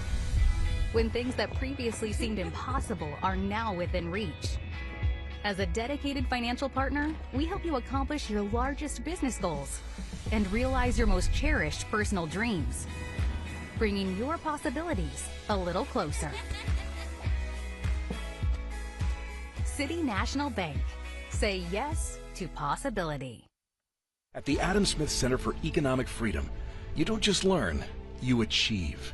Through our interdisciplinary Bachelor of Science in Business and Government Leadership, you'll gain perspective, innovate, and connect with real-world leaders. It starts with me. It starts with me. It starts with me. It starts with you. Leadership starts here.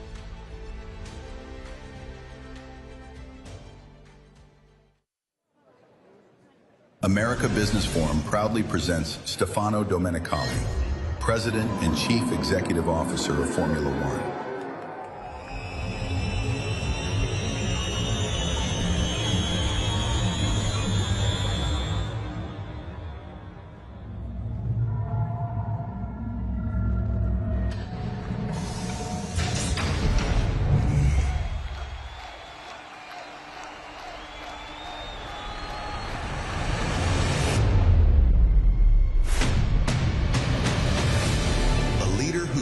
Has fueled the fastest sport on earth for decades. As a former team principal at Ferrari and CEO of Lamborghini, now president and CEO of Formula One, he turned speed into strategy and passion into performance. A visionary of motion, a leader of acceleration. America Business Forum presents Stefano Domenicali.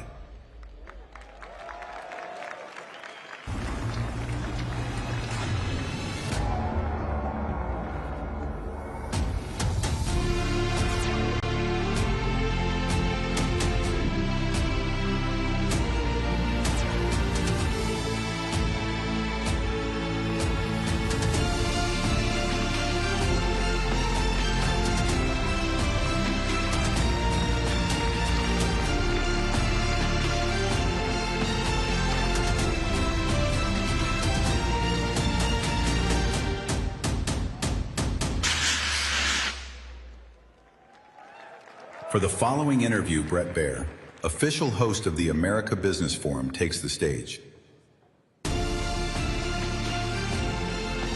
Stefano. Hey, hi, Brett. Great to see you. What a day. What a day. I want to ask you, first of all, did you ever think F1 would be this big or this popular? Well, Brett, I have to say the truth. First of all, good afternoon. I know it's been a very intense morning with a lot of energy here around. I will try to give my best. But you have a little Tony Robbins in you? Well, I have to say the truth. I mean, I was not expecting that we had such a growth in this incredible country. But that's why we are here. We just to try to grab every single occasion to make this business bigger than ever. And we know that in this lovely, incredible country, we have potential to keep growing. You know, looking back at your early life, when did you first realize that racing would be your calling? Well, I was born in a city where, you know, quite famous in Italy for racing track. And when I was at high school, I was always going to the track to help the organizer to be part of that.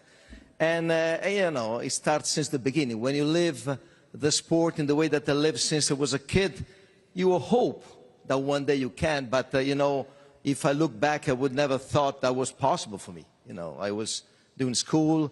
At the end of university, I sent my CV to a lot of companies. One of them was Ferrari, as you can imagine. I was living very close to the place where this incredible brand is and is still there. And when they hired me in 1991, I started a journey that, you know, I was not thinking it was possible for an Italian, for me, coming from a normal family, able to do, you know, step by step what I did in my career. So, well, incredible from one side, but fascinating on the other side too. Before becoming CEO of Formula One, you had really many lives along the way. Team manager, sporting director, team principal, Ferrari executive at Audi, CEO of Lamborghini, That's a lot. Which one of those chapters do you think shaped you most as a leader? Well, I think that no matter is your career, I think that at least my approach to that is always listening, focusing on trying to improve every day, try to give you target on what can happen in your life. And of course, you cannot choose your boss, or you can if you can, but just to try to be surrounded by people gives you right motivation. I was lucky enough to be able to grow transversally in a great company, so I was able to capture different experiences. For me, the most important thing is try to see as a leader and try to replicate the fact that you want to do something unique for the people who are working for you. You need to be a role model. You need to make sure that you don't behave the way that you want that the others behaving with you. And try to be resilient on the fact that if you believe in something, you need to take any single opportunity that you may have. You may have failure. You may have defeat. In the world of sport is happening quite often, but never give up. Stay focused. So motorsports is kind of unique in that it's a mix of passion and pressure. So what kind of values did you lift up to kind of keep you measured in the highs and lows? Because there's a lot of them in your sport. Well, highs and lows is part of our life. And the more you grow, the more that you have to know that the pressure is part of your sphere, is emotional, is rational, is something that you are not built for that. Of course, you cannot believe that you can have certain responsibility. So you need to take that as a sort of positive boost to try, first of all, to control yourself and try to keep the right pressure on the people working for you in a way that there is the right tension, positive one, to motivate them to improve the way that they work with you, but always never crack under pressure. Otherwise, you're going to be a disaster. And the more you are on the high side, the more the air is less. So you need to make sure you breathe every single moment in the right way. Yeah. So as you look at your journey, what was the moment that made you feel, this is what I need to be doing, this is what I'm meant to do? You know what? I think life is full of moments.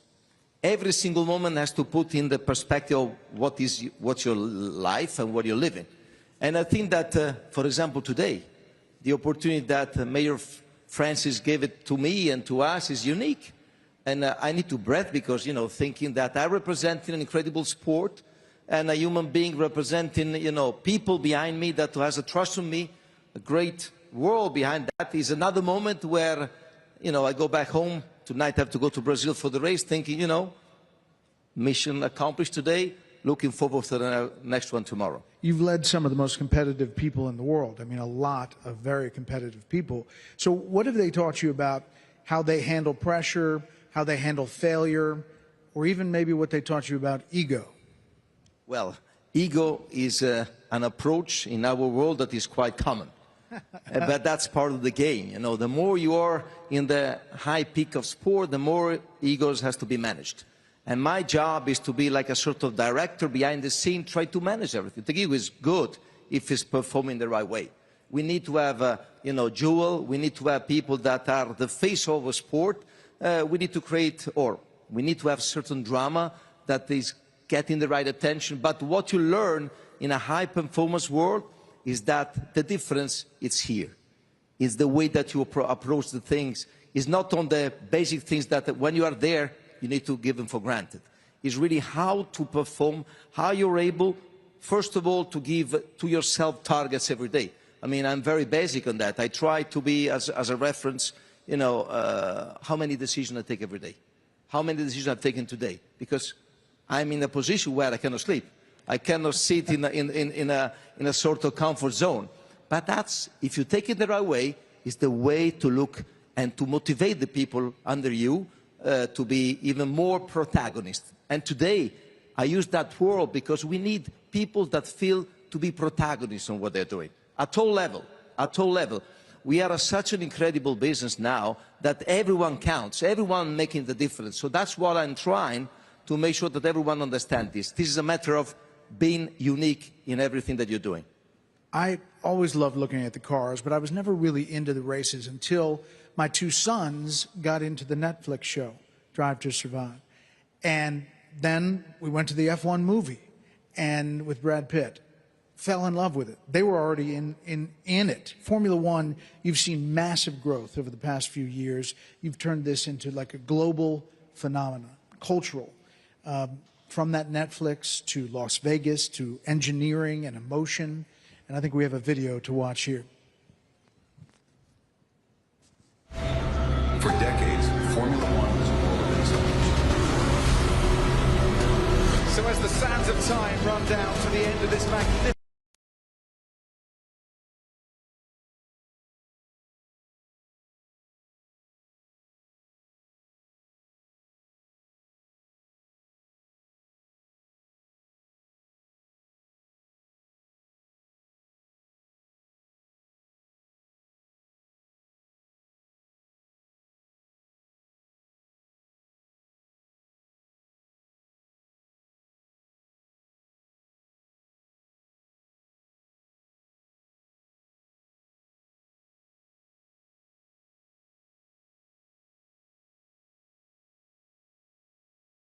in the next generation? Yeah, I think that is crucial. I mean, today, to be relevant and current for what you're proposing is crucial. We are now in a moment where, being a global sport, worldwide sport, we have the privilege from one side to be cutting all the different community, from the, I would say with all respect, the pure fans to the high businessman that wants to be in the place to be, that is Formula One today. And the only way to be relevant is to connect and speak the language of different communities. That's why, you know, we did all these projects that at the beginning have been perceived to be non-conventional. But that's the only way to get into new community, new sort of fans. That's why we did deals with Lego, with Disney, with the fact that we want to connect with the younger generation. We need to talk with their language. We need to talk with their way of talking and communicating. Otherwise, we'll be out. We were a world of sport were very strong on linear TV. And if we didn't move from there to the fact that every country has a different way to connecting on talking about us, wouldn't be so successful. So listening, watching, being humble and trying to be progressive in all the way that you can do it at all levels. Of course, we keep the sport at the center. We are racing sport. Technology is very, very relevant. But if we are not able to convey the fact that today we are not competing against the other biggest sport. We are competing against other form of entertainment. That's a fact. That's why we need to be relevant once again in this, in all the community that we are trying to connect. So you've expanded to new markets, the US, the Middle East, Asia. How do you determine what makes the next great market? And how do you balance protecting the history, tradition of F1 at some of the long-time places? Well, for sure, Brad, tradition or historical places has a great value, but only if there is a trajectory versus the future. If we go in a place that is only looking back at the history, I'm sorry, it's game over. You know, they are more lucky than the others because they have foundations that are stronger. But our duty today, where we have an incredible venues all around the world, we race in 24 places, as I said, around the world, we need to try to make sure that we find the right mix between the new places, street circuits, or other communities that can bring value to our sport. For example, here in Miami, it's a couple of years we are building phenomenal events, and I have to thank the promoter here, you know, and they're magic because they understand the philosophy of our sport and applying that to the philosophy of Miami, Florida, US. That's the key of our success. How many of you went to the F1 here in Miami? Yeah. You have a lot of fans here. So. We have space to improve, you see. I think so. I have to take that. For the ones that take hands off, I hope next year you're going to have the chance to come with us. So we're talking about, you know, expanding and then also protecting the soul. You know, you personally guard F1's kind of spirit as it becomes more global and commercial. But can it go too global, too commercial? Or do you think about that? Well, you know, it's not too global, too commercial. It's the fact that if we want to survive in the ecosystem, we need to understand what is all around the world.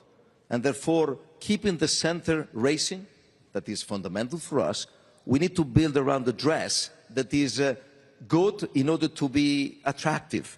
And today, if you are not having a proposition done from the sporting perspective, from the commercial perspective, from the marketing perspective, from the technological perspective, we're going to be not successful. And the world is running so fast that if you're not able to stay on top of the wave, we're going to fade down.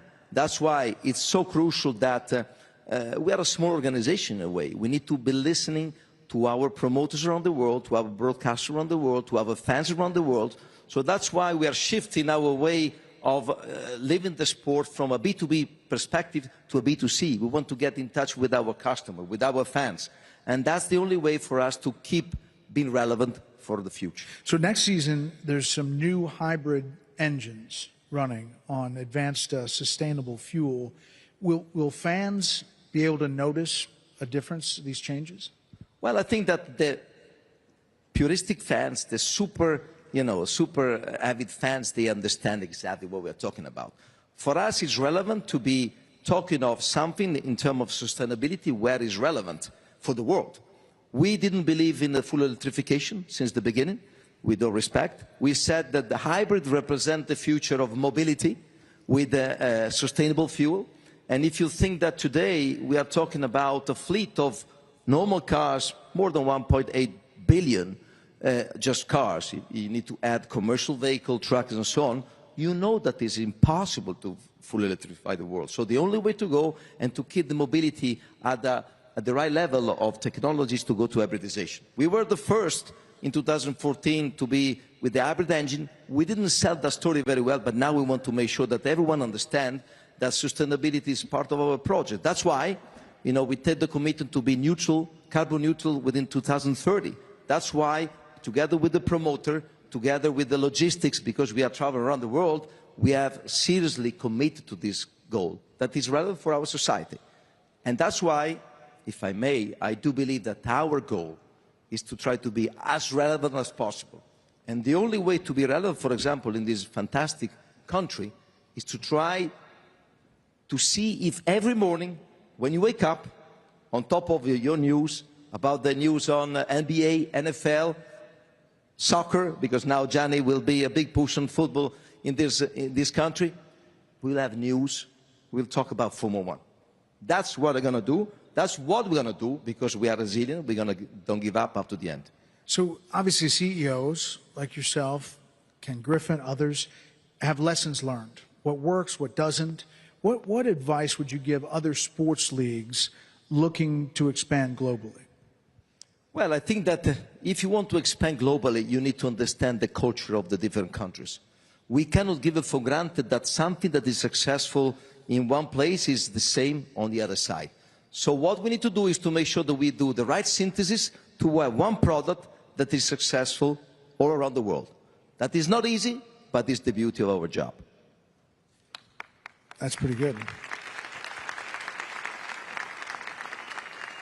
Formula One pushes the boundaries of technology. It also pushes the boundaries of human courage. If you watch these guys going across the tracks all over the world, how do you see the spirit inspiring kind of broader change when it comes to something like sustainability, when it comes to something like plugging into your community, that sort of thing? Well, I think that F1 is fascinating in my perspective, in my opinion, because it is something that is involving the human being at all levels, at the maximum level of competition. And we are performing, if you think about our drivers, they are fighting for tenths of a second. We're talking a difference between one or the other of a blink of an eye. So how you can perform as much as you can to make sure that you are faster than your colleague. And this is involving not only your skill, but also the skill of the engineering that is around you. We are talking about the precision that is in a millisecond difference, so it's fascinating.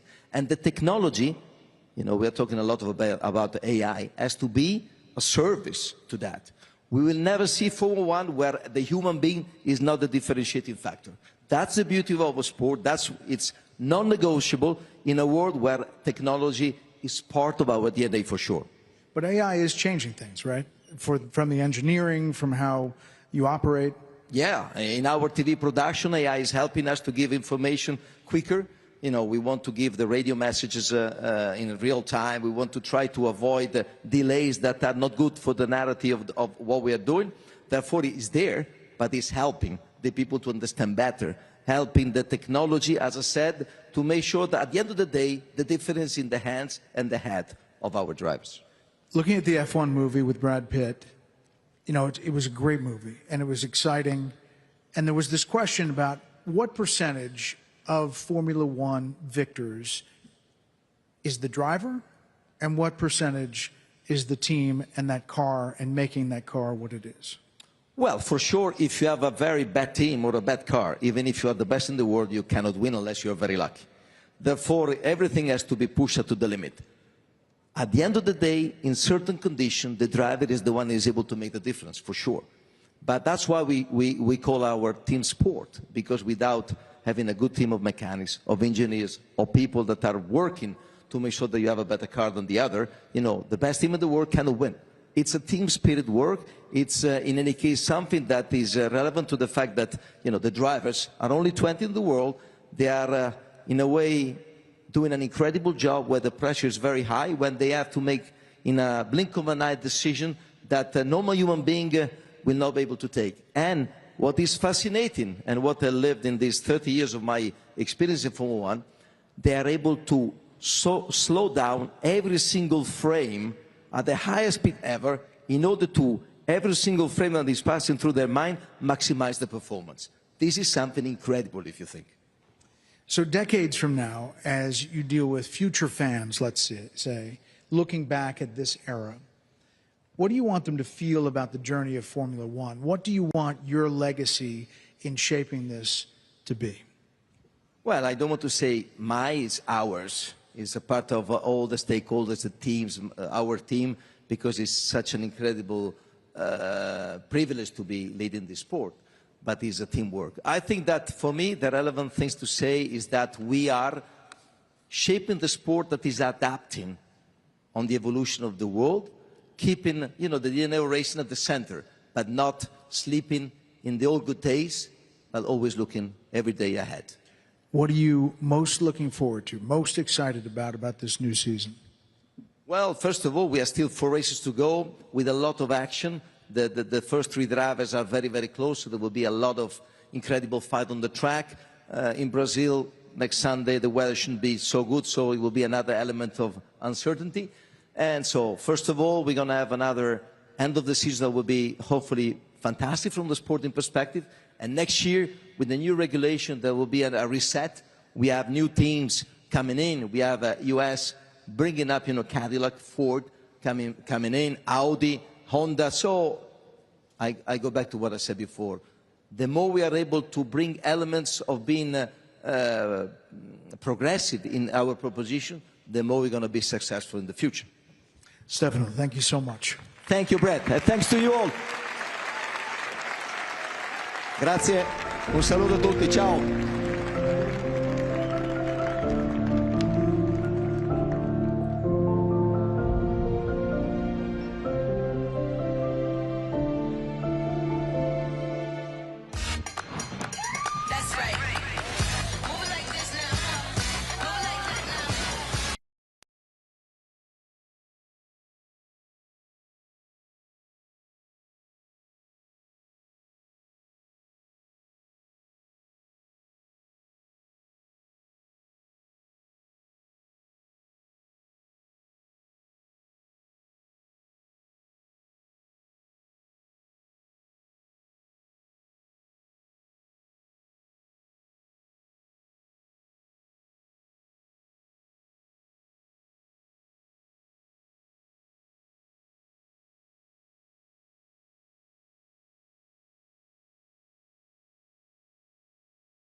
he turned the world's game into a global movement, uniting nations, players, and fans under one passion. The man who connected sports, leadership, and business. A leader whose game needs no introduction. America Business Forum presents Gianni Infantino.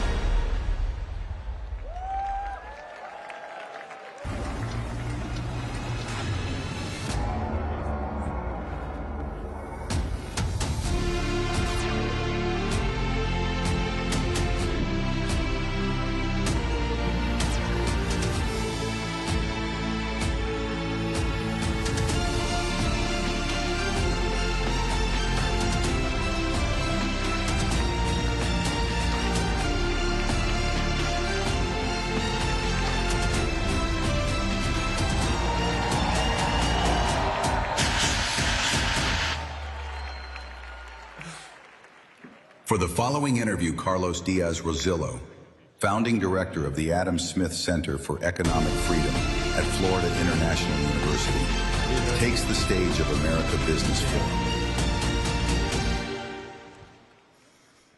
Gianni Infantino, here we are. Thank you. Thank you, Miami. Thank you. Gianni, mi piacerebbe tantissimo fare questa intervista in italiano. Benissimo. Però nessuno capirebbe. Va Yeah, bene. facciamola in inglese. Facciamola in inglese. Facciamola. Ok. We Thank speak you. English or Italian? Ah, you see? Italiano, español. Vamos a español. Español también podemos.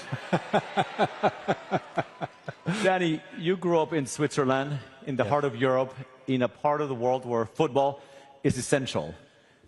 When did you know that this was going to be the path for you? Oh, that's a tough question. I don't know. I don't know when I really knew that this is the path for me. But it's true that I grew up in Switzerland, the son of Italian immigrants, and football from the moment I was very small was a way. Football or soccer? Maybe we should actually clarify this. Football, right? Football. Shall we clarify it? Okay. So stay with me a second. Are there Americans here in the room?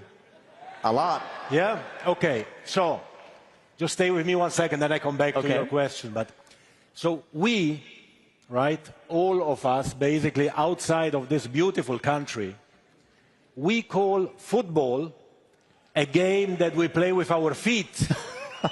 That's why we call it football. Right? You, in this beautiful country, you call football a game you play with your hands. Now, I don't know who's right or who's wrong, but anyway, we can call it soccer or football. It doesn't really matter as long as we have fun and enjoy. And I come back to your question because I realized, certainly as a child, to play football or soccer was a way to be integrated in the society in a foreign country. As an immigrant, to come together, to unite, and to play football. And obviously, as an Italian, where football is a religion, you grow up as a fan of a club, as a fan of the national team. At that time, the Italian national team was quite strong. Today, a little bit less. Not so much. But we won the World Cup in 1982. As Italian, this was I was 12 years old, and this was a very, very strong moment where I fall in love, really, with the game. Great. So I prepared a few questions. I hand wrote them, but I think I want to ask you a few of the questions, but I'm going to wing it and just go with the flow so that people get to know you. The world knows you, but I feel that in the United States, people don't know you as well as they should know you. So part of what I want to do is, over the next several minutes, have this wonderful audience and people watching remotely get to know Gianni Infantino. And so I'll mix some questions that I prepared, and then I'll wing part of them. Here we are. Today, you lead the world's most popular sport. When you think of the boy that you once were in Switzerland, what would surprise that boy most about the man that we have here before you? Well, I think it's actually kind of impossible that a boy, son of Italian immigrants in Switzerland, could become FIFA president. This is something which is kind of unimaginable. But if you think about it, and if I think about it, you know, I realized also pretty young that my skills as a football player were not really the ones of anyway close to the one who will speak after me here, Leo Messi. So I realized that if I ever want to touch the World Cup, I need to become FIFA president because I can never touch it as a player. And you did. Right? So I had to become FIFA president.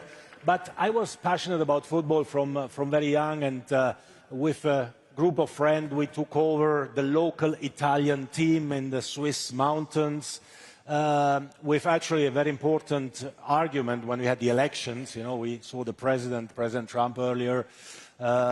We won the election to take over this Italian club with the killer argument, which was that my mother was ready to wash the jerseys of the team for free. So we won the election, we took over the team, and we organized matches, players, and so on. And finally, I do the same now. I organize events, I organize tournaments. Different magnitude, I find sponsors and broadcasters, but it's still the same passion and the same joy. You mentioned President Trump, you mentioned Leo Messi, which reminds me, this is a really tough spot to be doing the interview. We followed President Trump, amazing speech, yes. And now, after this, is Leo Messi. We are the halftime show, there right? We go, there we go. Between Trump and Messi. I mean, this is... So not to put you on the spot... You can clap. So Leo Messi, as you know, is admired all over the world. Not to put you on the spot and ask you about somebody that you admire in football, but outside football, who is somebody that you admire, somebody who taught you an important lesson in life? Well, for the lessons in life, I mean, definitely my father. My father, and my mother, my parents, who taught me, you know, everything about having, of course, to work hard, to work in an honest way, to have dignity always in what we do, to respect the others, but also to always remember to, you know, to be happy with what you have and in what you do. And finally, that's what football is about. It's about happiness and joy, isn't it? And I mentioned Messi and also President Trump. It's very obvious from not only his remarks here today, but for many remarks he has made about you, that the two of you have a very good relationship. Part of the job of FIFA president is to get along with everybody, right? You are a manager, you manage the world's biggest soccer organization, football organization, but you also have to be a politician, a diplomat. Tell us a little bit about your relationship with President Trump. I have a great relationship. I'm really lucky. I have a great relationship with President Trump, who I consider really a close friend. But of course, he's been and is very, very helpful in everything we do for the World Cup. He was the president. He mentioned it today when the US, together with Canada and Mexico, was awarded the World Cup. And he's really engaged. He has such an incredible energy, and this is something that I really admire. He does things. He does what he says. He says what he thinks. He says actually what many people think as well, but maybe don't dare to say, and that's why he's so successful. Right. And I have to say, I am a bit surprised sometimes when I read some comments, some negative comments, because as far as, I'm not American, but as far as I understand, President Trump was elected in the United States of America. He was quite clearly elected. Very much so. And when you are in such a great democracy as the United States of America, you should first of all respect the results of the election, absolutely, right? And then, you know, again, he was elected based on a program, based on what he said, and he's just implementing what he said he would do. So I think we should all support what he's doing, because I think he's doing pretty good. Yeah, absolutely. Right? And for FIFA, even more. And so, speaking of President Trump, he's not only the president of the United States, but now he's the head of the Kennedy Center. Yeah. In exactly a month, on December 5th, at the Kennedy Center in Washington, it will be the World Cup draw. And it's been announced today that on that occasion, you're going to award the FIFA Peace Prize. Football unites the world. Yes. Two questions about that. The first one is, tell us a little bit more about this new Peace Prize. Well, you know, we thought that our motto in FIFA is that football or soccer unites the world. It brings people together from the entire planet. I mean, the world stands still when the World Cup is played. We have had the last World Cup in Qatar, where we had 3.5 million spectators in the stadium, 5 billion viewers on TV. This will be even bigger here because we will have 7 million spectators in the stadiums, and we'll have 6 billion people watching it on TV.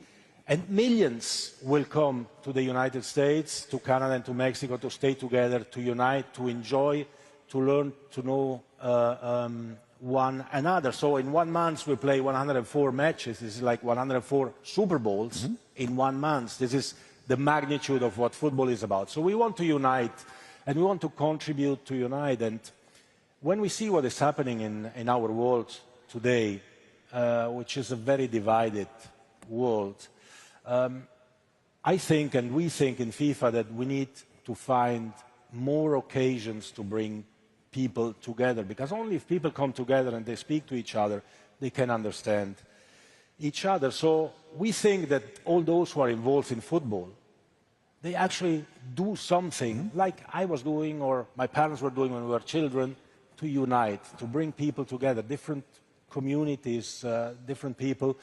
And we believe that peace in the world is something which is so important, and we have to support it, because that's about unity and about peace, and we have to support anyone who is doing something special. So we thought we have to bring to life the FIFA Peace Prize.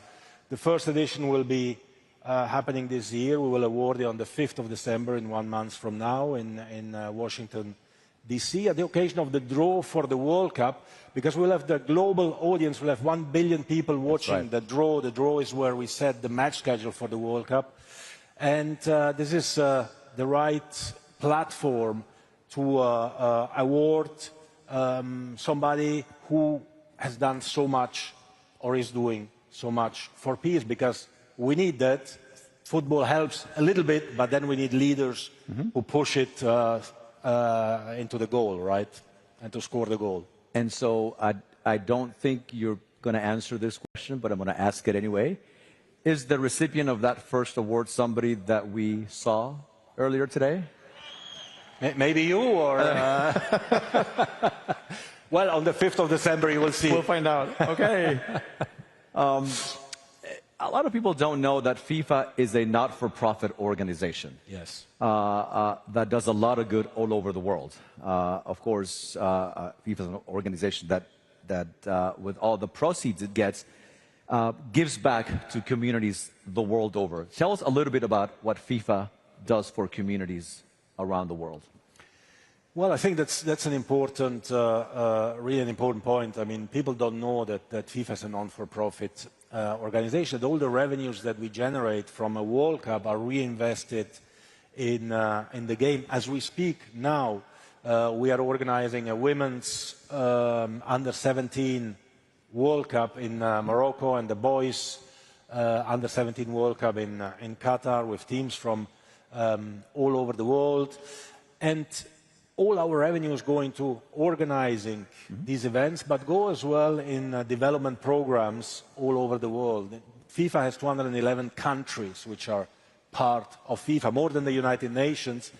And our objective, our aim is, on one side, to make football truly global, but on the other side also to give every talent in every corner of the world the opportunity and the chance to dream.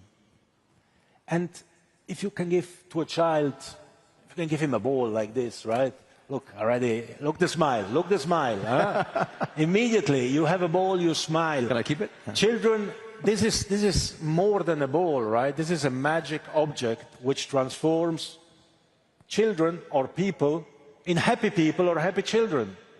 Because as soon as you have it, you smile, and if you can give to a child an opportunity, a chance, a hope, to become the next Messi, but also just to become a better man or woman, then I think we've done something great. And all our revenues go back into the game in 211 countries in the world in order to make sure that children, girls and boys, can do something. And we invest in women's football in Sudan or in North Korea or in Saudi Arabia, everywhere in the world, in Qatar, in men's, in boys.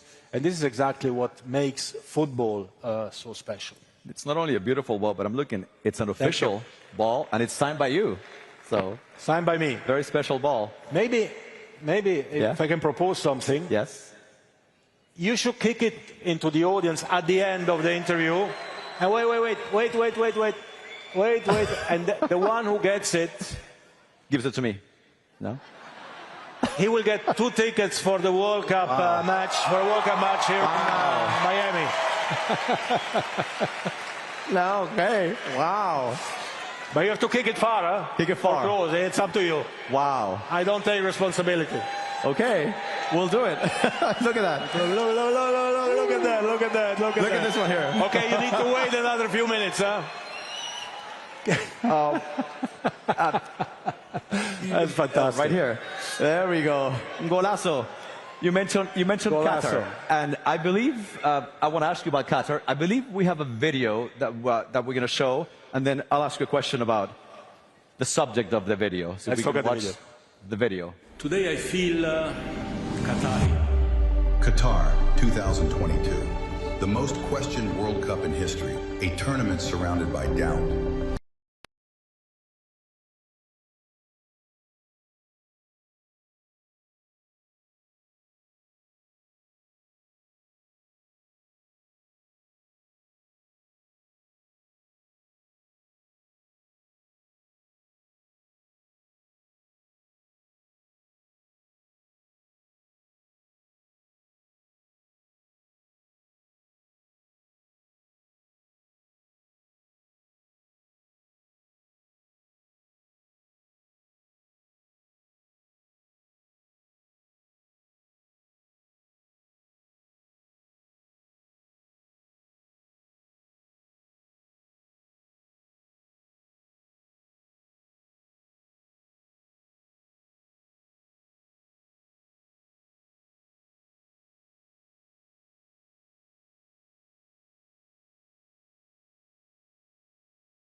to connect. And I have to say as well, I'm lucky enough that I'm in charge of a sport which is like the best sport in the world, but also which connects immediately people, right? You have immediately something to, thank you, something to speak about. You just go somewhere, you mention any name of, I don't know, Maradona or Pelé or Messi or Ronaldo, whatever, and then you immediately discuss, you immediately speak, you immediately engage, or you take a ball and you kick it, and immediately people smile and are happy. So I'm lucky, and I try to cherish this luck in the best possible way.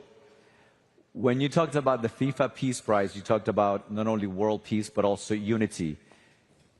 Is there a specific match or moment in a match where you felt that unity that FIFA brought particularly powerfully?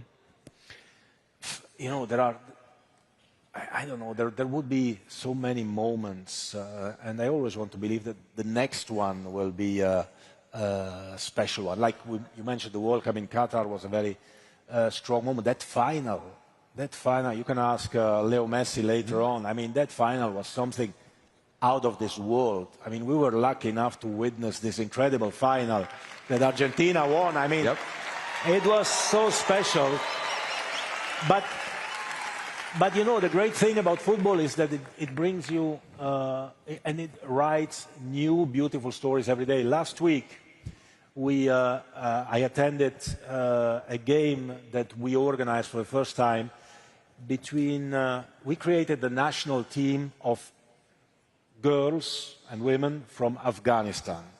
Refugees, they had to leave the country. We helped them a few years ago when they had to leave the country. We helped them to leave the country.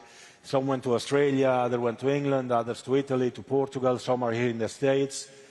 And after a few years, we decided to create a national team, and they called themselves a women's national team, and they call themselves Afghan Women United. Women from Afghanistan living now all over the world, coming together to play football and to play against other teams and to share a very, very strong emotional moment. But like this, you know, I could mention so many. Let me ask you about a potential other moment. Football is a game of heartbreak as much as triumph. When did football break your heart? Has it broken your heart? Let me ask. Well, yeah, no, of course. I mean, my beautiful wife is there, but my first love was football, so...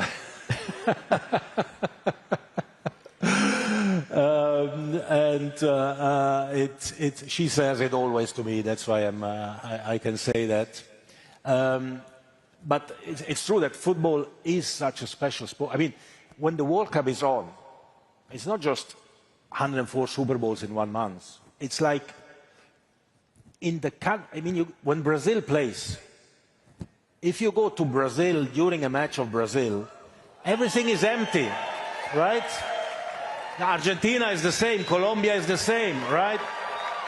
Nobody's on the street, there are no crimes. The crime rate is low as ever during the World Cup because people are just so passionate. People, they cry when they win or they cry when they lose. It doesn't matter. You just cry because you are happy or because you are sad. You just cry in football. And I mean, for me, I remember 1978, the World Cup. I watched it on TV with my father. It was a World Cup in Argentina.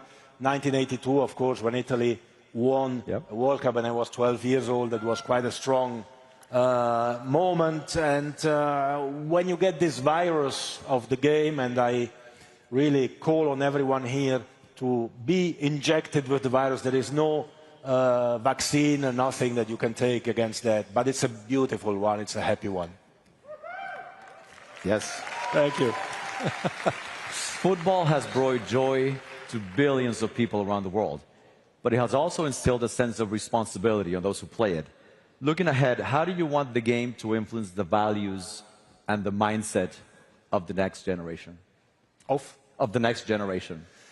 Well, you know, football has taught me so many lessons for life, and I think football is teaching to every child, every girl and every boy, so many lessons for their life. We have designed in FIFA, together with UNESCO and with UNICEF, a program that we call Football for Schools, in which we don't teach how to play football, but we use the hook of the ball in classrooms to say to children, okay, today we speak about football, and then we take the ball like this, we put it on the desk, right? And everyone listens. And you put the ball on the desk, and you can start speaking about anything, about violence, about discrimination, about racism, about respect, about nutrition, about any topic you want, just taking the hook or the excuse of football. So football teaches you so many lessons. And that's why we need to bring it all over the world, and we need to continue to develop it. The most important, I think, of these lessons that football is teaching, besides the team spirit and the joy and the happiness, is, I think, resilience. Because in football, you can win, you learn to win, but you lose as well. You learn to lose. I certainly lost many more games than I won. But the great thing that football teaches you is that when you win a game, right, you are happy. You go home, even if you play with friends, you go home, you are happy, you smile.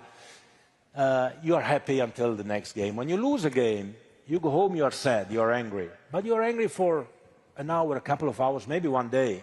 Then you know that there is the next game that is coming, and you're going to win that next game. So it teaches you, as a child, to stand up after a defeat and to go for it, and to want to fight and to win that next game, which is coming for sure. So these lessons, we need to cherish them, we need to bring them to the schools, and we need to develop the game and make it even bigger and better all over the world. At the beginning of the conversation, you mentioned that when you were a boy, if you wanted to touch the World Cup, you thought that you had to become FIFA president, and you did. What do you want young people to know about the power of resilience and the power of believing in the idea that you can do anything you want to do if you put your mind to it? Well, I mean, if you believe in something and you follow it with hard work, with passion, with your heart, then nothing is impossible. I mean, if a little boy who was born in a Swiss village in the middle of the Swiss Alps can become FIFA president and sit here in front of this incredible crowd in this beautiful city of Miami, then definitely everything is possible. Absolutely. They won the ball. In just a few months, your presidency at the head of FIFA will turn 10. So you're going to be president for 10 years and counting. How has your tenure, in your opinion, changed FIFA? Well, that's... what do you think? How has it changed FIFA?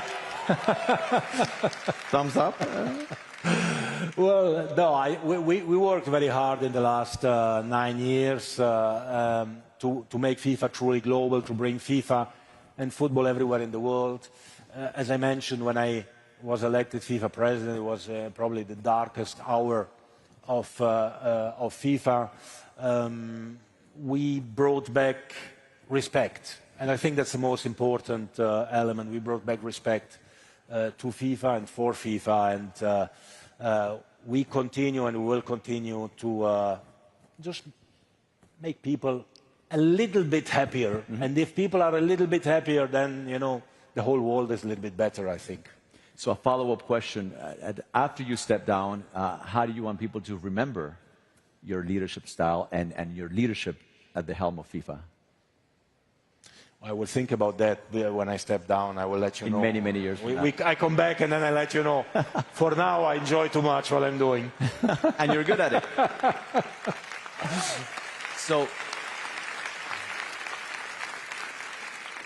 most World Cups take place in one country. We've had some that are taking place in 2 countries. The next one will take place in 3 countries.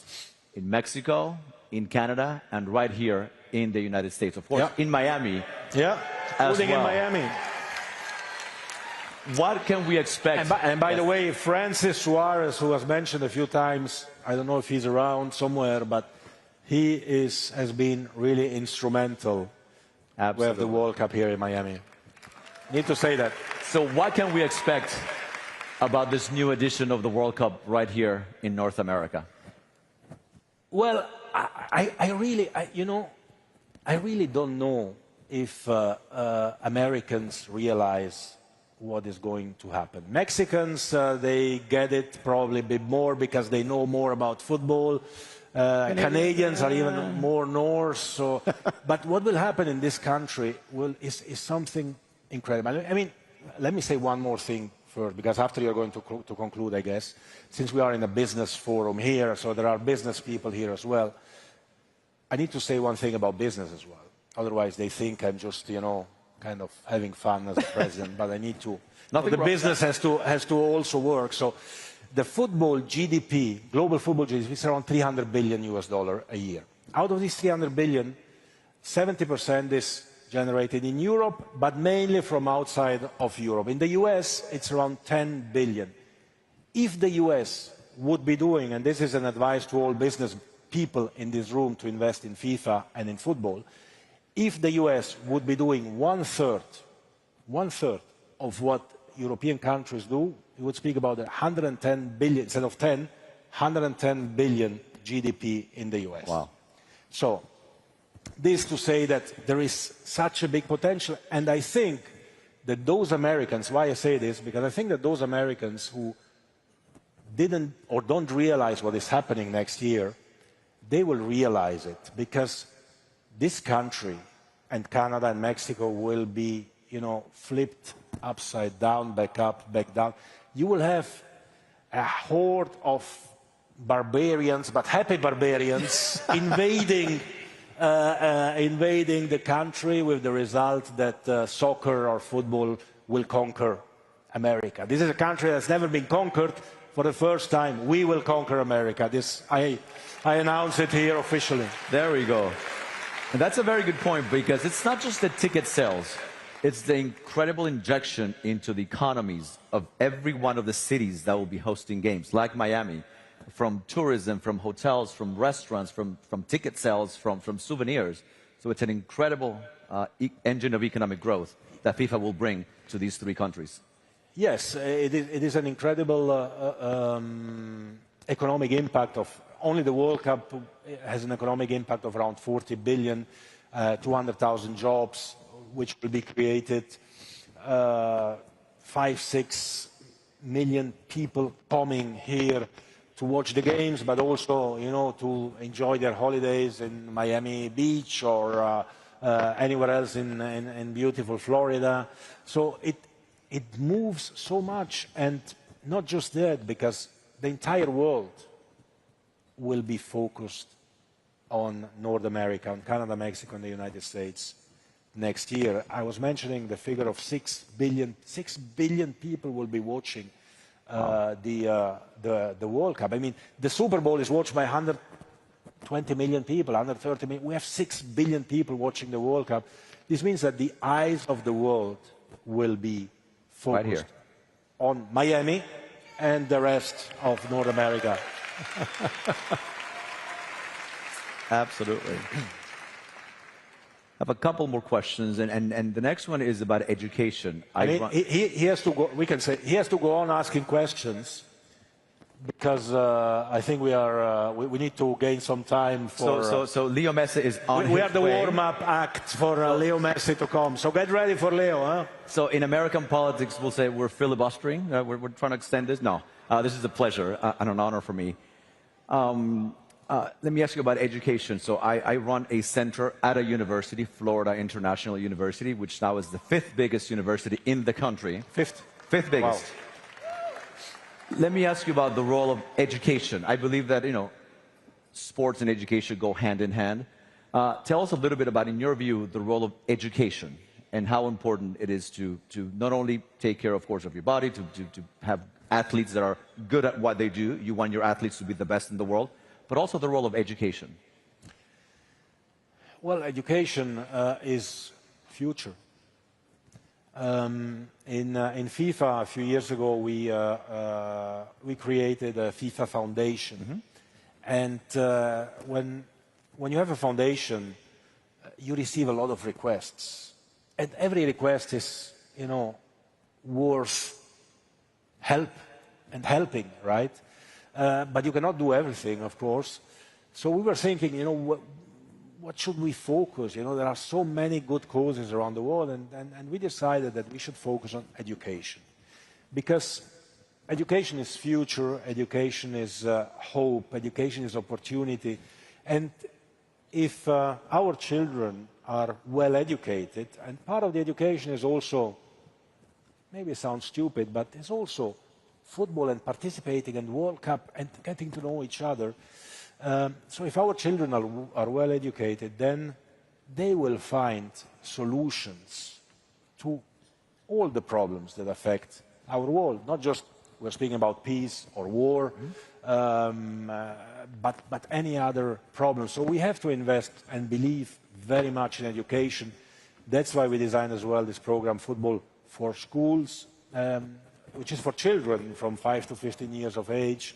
Again, not to learn how to play football, but to be educated a little bit with or thanks to the help of football. But we need to bring back the right values of our world. I mean, you were speaking earlier about the FIFA Peace Prize. I was surprised recently that I've been in Sharm el-Sheikh, where the peace in the Middle East agreement was signed, and I was surprised that, you know, about war, everyone speaks the whole time. You can read, you open any media in the world, there are journalists here, media representatives, you can read about war every day. About peace, one day, and that's it. It's not right. That's right. We need to support the peace process. We need to help, we need to push. It's not just for one person or one group of persons or one country to believe in it. Everyone has to play its own role, and we need to come back to these values. And for this, coming back to these values, the education, I think, is crucial. Absolutely. Let me ask you one concluding question. You get to hang out with really interesting people. We mentioned President Trump, Leo Messi, really, really fascinating people. What gets you going? What excites you? What? Exactly. My wife. Good answer. She's right here in the front row.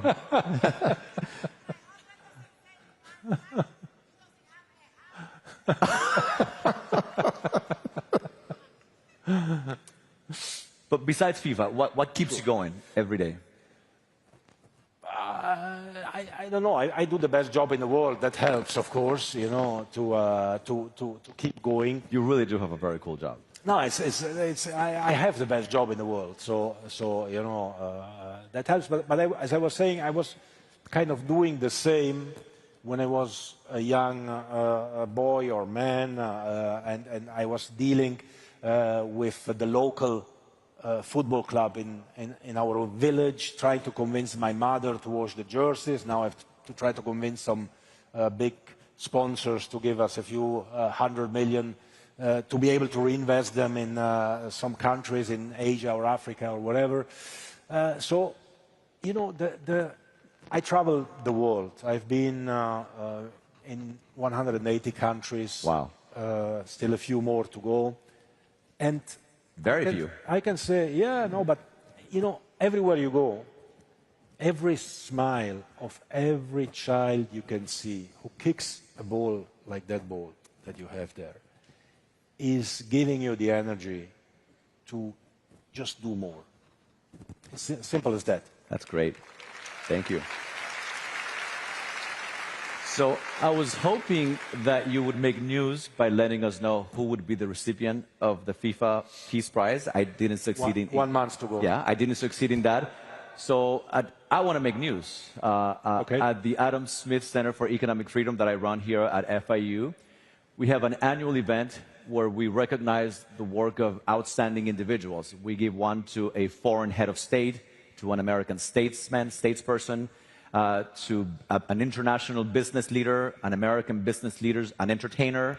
Emilio Stefan was here, got it a year ago. Emilio's here. Emilio's here. Where is Emilio? Emilio Stefan. He's here somewhere. Clap hands for Emilio. I mean, he's a true legend. Huh? He got the Entertainment Award a year ago. And so, starting next year, I want to give an award to somebody who has made a difference in the world of sports. And we would be honored if you would be the first recipient of that award. It will be right here in Miami in May.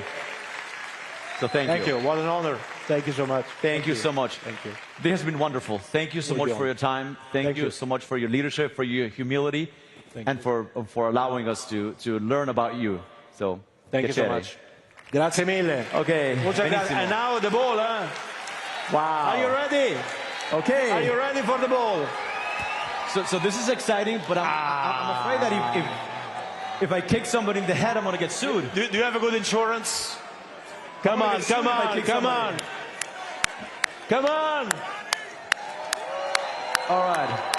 Oh, boy. Yeah. Wait. Let's count.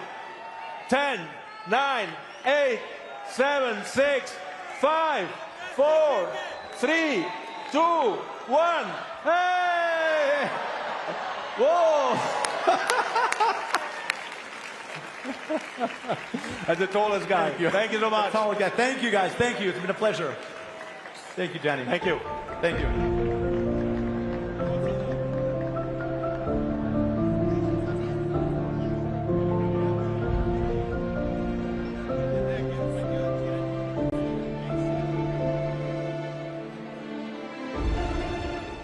Investment inspires you to dig deeper and step up to the highest level.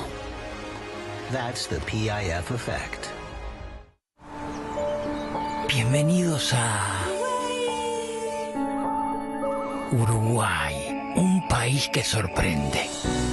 Acá hay paisajes que te hacen decir, sorprende con mucho gusto. Con la calma.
For the following interview, Francis Suarez, mayor of the city of Miami, takes the stage of America Business Forum.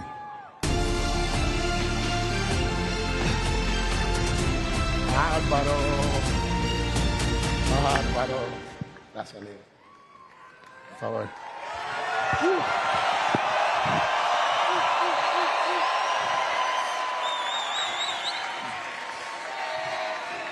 Messi, Messi, Messi, Messi.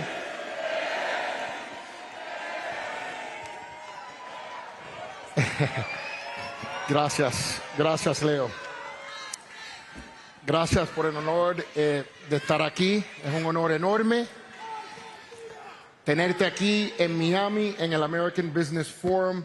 Has inspirado, obviamente, a millones y millones de personas dentro y fuera de la cancha. Y hoy queremos hablar no solo de ti como futbolista histórico, que todos conocemos, sino también como el ser humano detrás de los logros, del líder, del padre, que sigue soñando y construyendo. Ahora, oye, déjame decirte, Leo, tuvimos a muchos invitados especiales hoy, pero nadie tuvo esta reacción. Increíble. Ni presidentes, te lo digo. Ahora, wow. Ahora, vamos a traerte al Leo de 13 años y que estaba al punto de subirte en la montaña rusa, y al Leo de 15 años que lloraba en silencio en Barcelona, lejos de su casa, luchando por su lugar. ¿Cómo te sentiste en ese momento cuando tú eras jovencito, tratando de encontrar tu piso en el mundo? Bueno, primero, buenas tardes.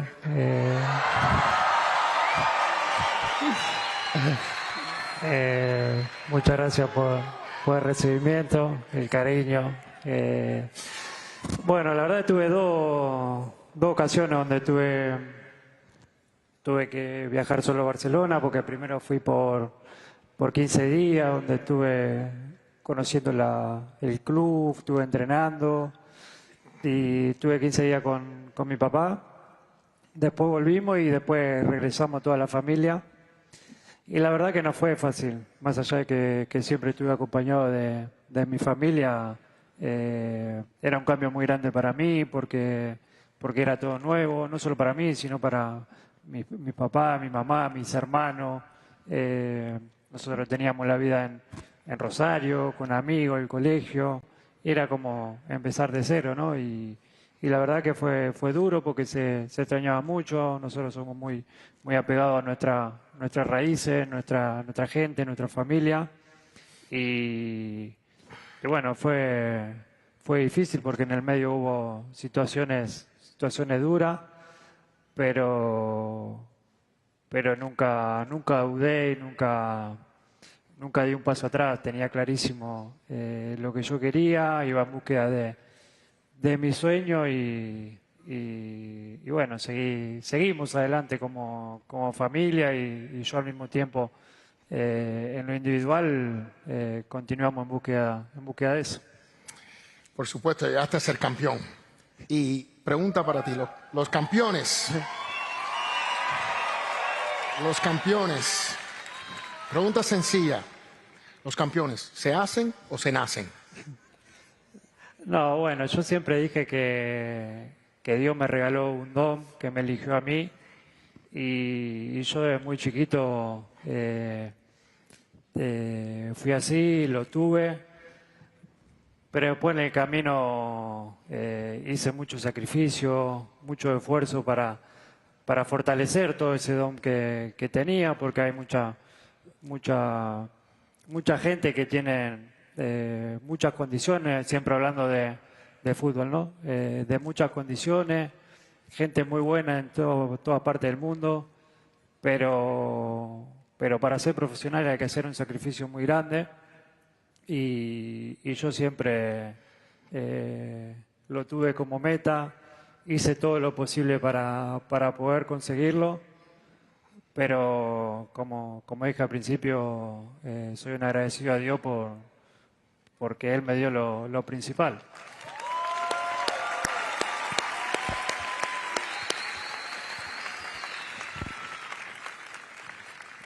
Por supuesto, tuviste que transicionar entre clubes.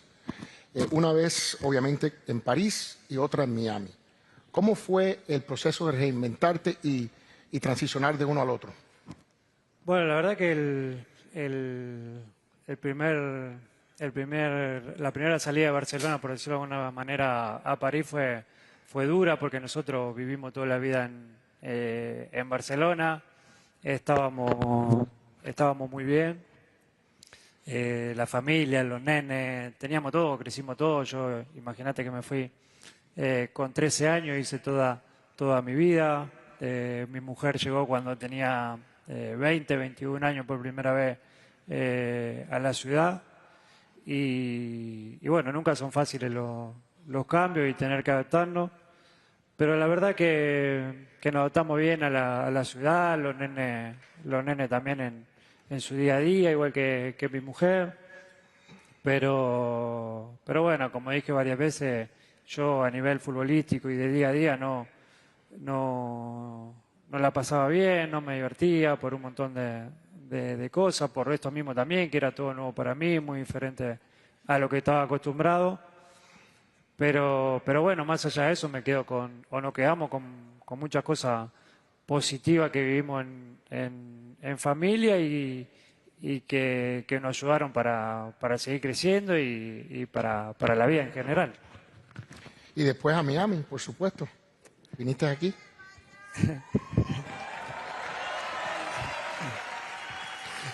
La verdad que ese cambio fue diferente porque fue una decisión en familia, la cual decidimos seguir mi carrera, seguir mi carrera profesional en Miami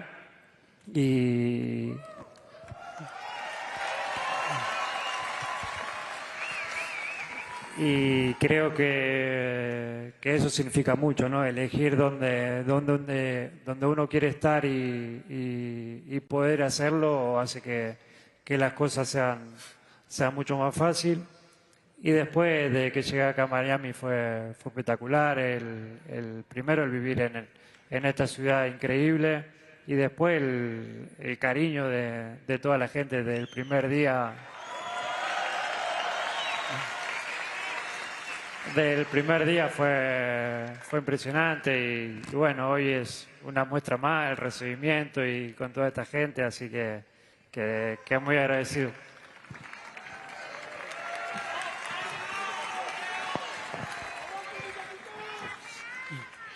Bueno, hablemos de Argentina, pero antes pasamos a la pantalla.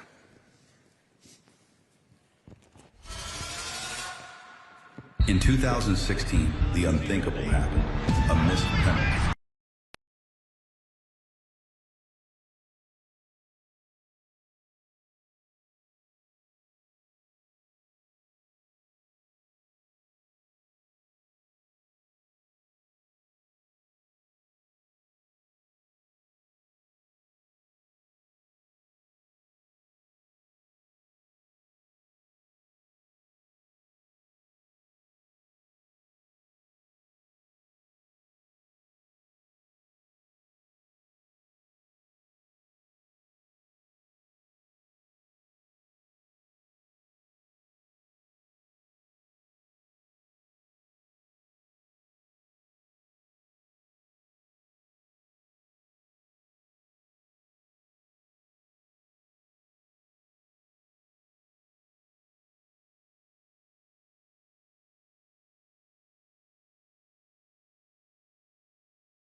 y del país, ¿no? Quedó demostrado cómo lo festejó el país, la necesidad y la gana que teníamos de que suceda, que vuelva a suceder después de tanto tiempo que había pasado.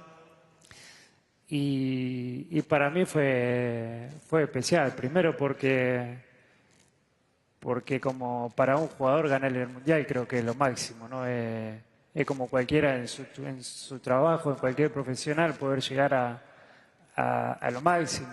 No hay más, después del Mundial no se puede pedir más nada. Y encima yo había tenido la suerte de haber conseguido todo antes, a nivel de club, a nivel individual. Habíamos conseguido también con la selección Copa América, era la que faltaba también, ¿no? Entonces era como cerrar toda mi carrera con ese trofeo. Y vemos los momentos de victoria y los momentos de oscuridad, de fracaso. ¿Cómo tú lidias con esos momentos? Bueno, la verdad que siempre intenté de sacar cosas positivas de todas esas derrotas. Primero entender que puede pasar, que es un deporte y a veces se gana y se pierde. A nadie nos gusta perder, pero es el deporte, es así, pasa en todos lados. Y después con lo de siempre, ¿no? Con mi familia, con mi gente. En los peores momentos es cuando la gente que te quiere de verdad realmente está al lado tuyo. Y así fue toda mi carrera, rodeado de mi familia, de mi gente cercana, y creo que en los fracasos esos son las personas fundamentales. Muchos mortales sueñan con ser campeones del mundo, pero ese lugar en el cielo está reservado para muy pocos. Tú que lo viviste, ¿cómo se siente? Bueno, un poco lo que te decía antes, es difícil de explicar cómo se siente uno. La sensación por ahí, la que me pasó a mí, salvando la distancia obviamente y no comparando porque no tiene nada que ver, pero cuando gané la Copa del Mundo a nivel profesional fue, ya digo, no comparo, pero salvando la distancia tuve la misma sensación. Tuve la misma sensación que cuando nacieron mis hijos, una sensación de que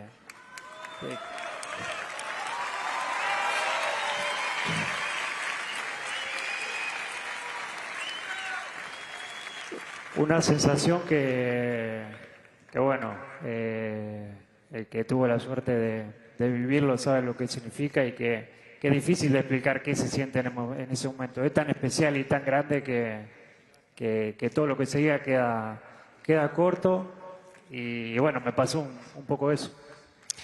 ¿Y te cambió la vida? ¿La vida sigue igual?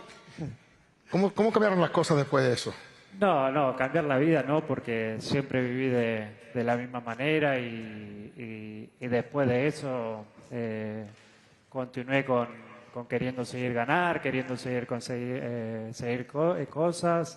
y en el día a día normal, como lo hacía antes de ser campeón del mundo, pero...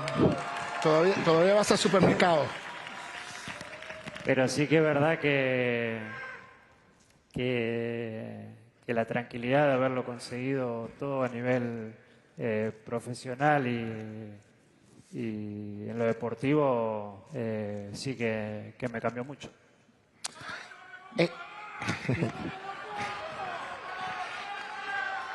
En los últimos tiempos vemos a un Leo Messi que va más allá de la cancha. Casi ya como empresario, hay varios proyectos como Tu Bebida Más Plus, by Messi, tus hoteles Min, Entraste hace poco como socio en la cadena de restaurantes del Club de la Milanesa, que por supuesto hay uno aquí mismo en la ciudad de Miami. ¿Qué mundos te interesan más allá del fútbol? Bueno, la verdad que no... tuve una carrera deportiva muy larga, sigo teniendo, y siempre tuve gente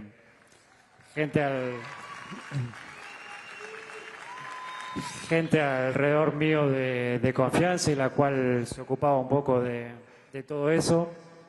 Pero también es verdad que en el último tiempo me llegó a interesarme mucho más por todo lo que se hacía, lo que se puede hacer.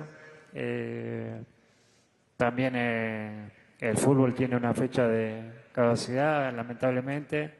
Y en algún Lamentablemente. No, ¿verdad? No. En algún momento... Nunca. En algún momento se termina y me gusta empezar a ver qué se puede llegar a hacer, para dónde puedo llegar a arrancar. Pero el tema empresarial es algo que me interesa, que me gusta, que me gustaría aprender, seguir aprendiendo mucho, porque la verdad que no sé nada. Estoy arrancando en esto como empresario. ¿Te parece que puedes jugar por siempre? Pero parece que puedes jugar por siempre. No, bueno, pero es lo que te decía, ¿no? Siempre dediqué el 100% del tiempo a mi profesión, a mi familia, y es lo que me dediqué, ¿no? Pero sé que se viene otra cosa, otro mundo, y de a poquito me voy metiendo. Ahora tienes también que estás trayendo un torneo a Miami de los niños de sub-16 que va a traer a algunos de los mejores clubes del mundo: el Barcelona, el Manchester City, el River Plate, el Inter de Milán. ¿Tenemos River Plate aquí? ¿Ok? River Plate. El Chelsea, además de nuestro querido, por supuesto, Inter Miami. Ese torneo se llamará la Messi Cup. Hablamos un poco de ese proyecto. Bueno, es algo que decidimos hacer con el club y darle la oportunidad también a los chicos de nuestro club, que tengan la posibilidad de enfrentarse a chicos de otros lugares también, como ya lo hacen y viajan a diferentes lugares a jugar torneos. Queríamos traer algo a casa y que sean ellos los que nos visiten, y creo que es una linda oportunidad. Creo que el fútbol, bueno, me lo podrás decir vos mejor, en Miami ha crecido muchísimo. Buenísimo. Que hoy hay muchos chicos que a muy temprana edad ya quieren jugar y por todos lados se ve practicando el deporte. Y bueno, ojalá sea una linda experiencia para los chicos que vienen, para los chicos del club, y que se pueda seguir manteniendo y pueda seguir creciendo, ¿no? Que sea una linda experiencia, y que la gente que participe le quede un hermoso recuerdo de este torneo y se pueda seguir haciendo. Creo que va a estar muy bueno para todos los chicos de esa edad que lo jueguen, y para los que lo puedan ir a ver los partidos. Creo que van a haber partidos muy lindos, porque vienen equipos de toda parte del mundo y equipos muy grandes. Eres un ejemplo como padre, eres un tremendo esposo, pero tú tienes un compromiso de llevar a tus hijos al entrenamiento de fútbol y luego lo llevas a sus partidos en los fines de semana. ¿Qué te sientes cuando tú ves a tus hijos jugar? ¿Tú te piensas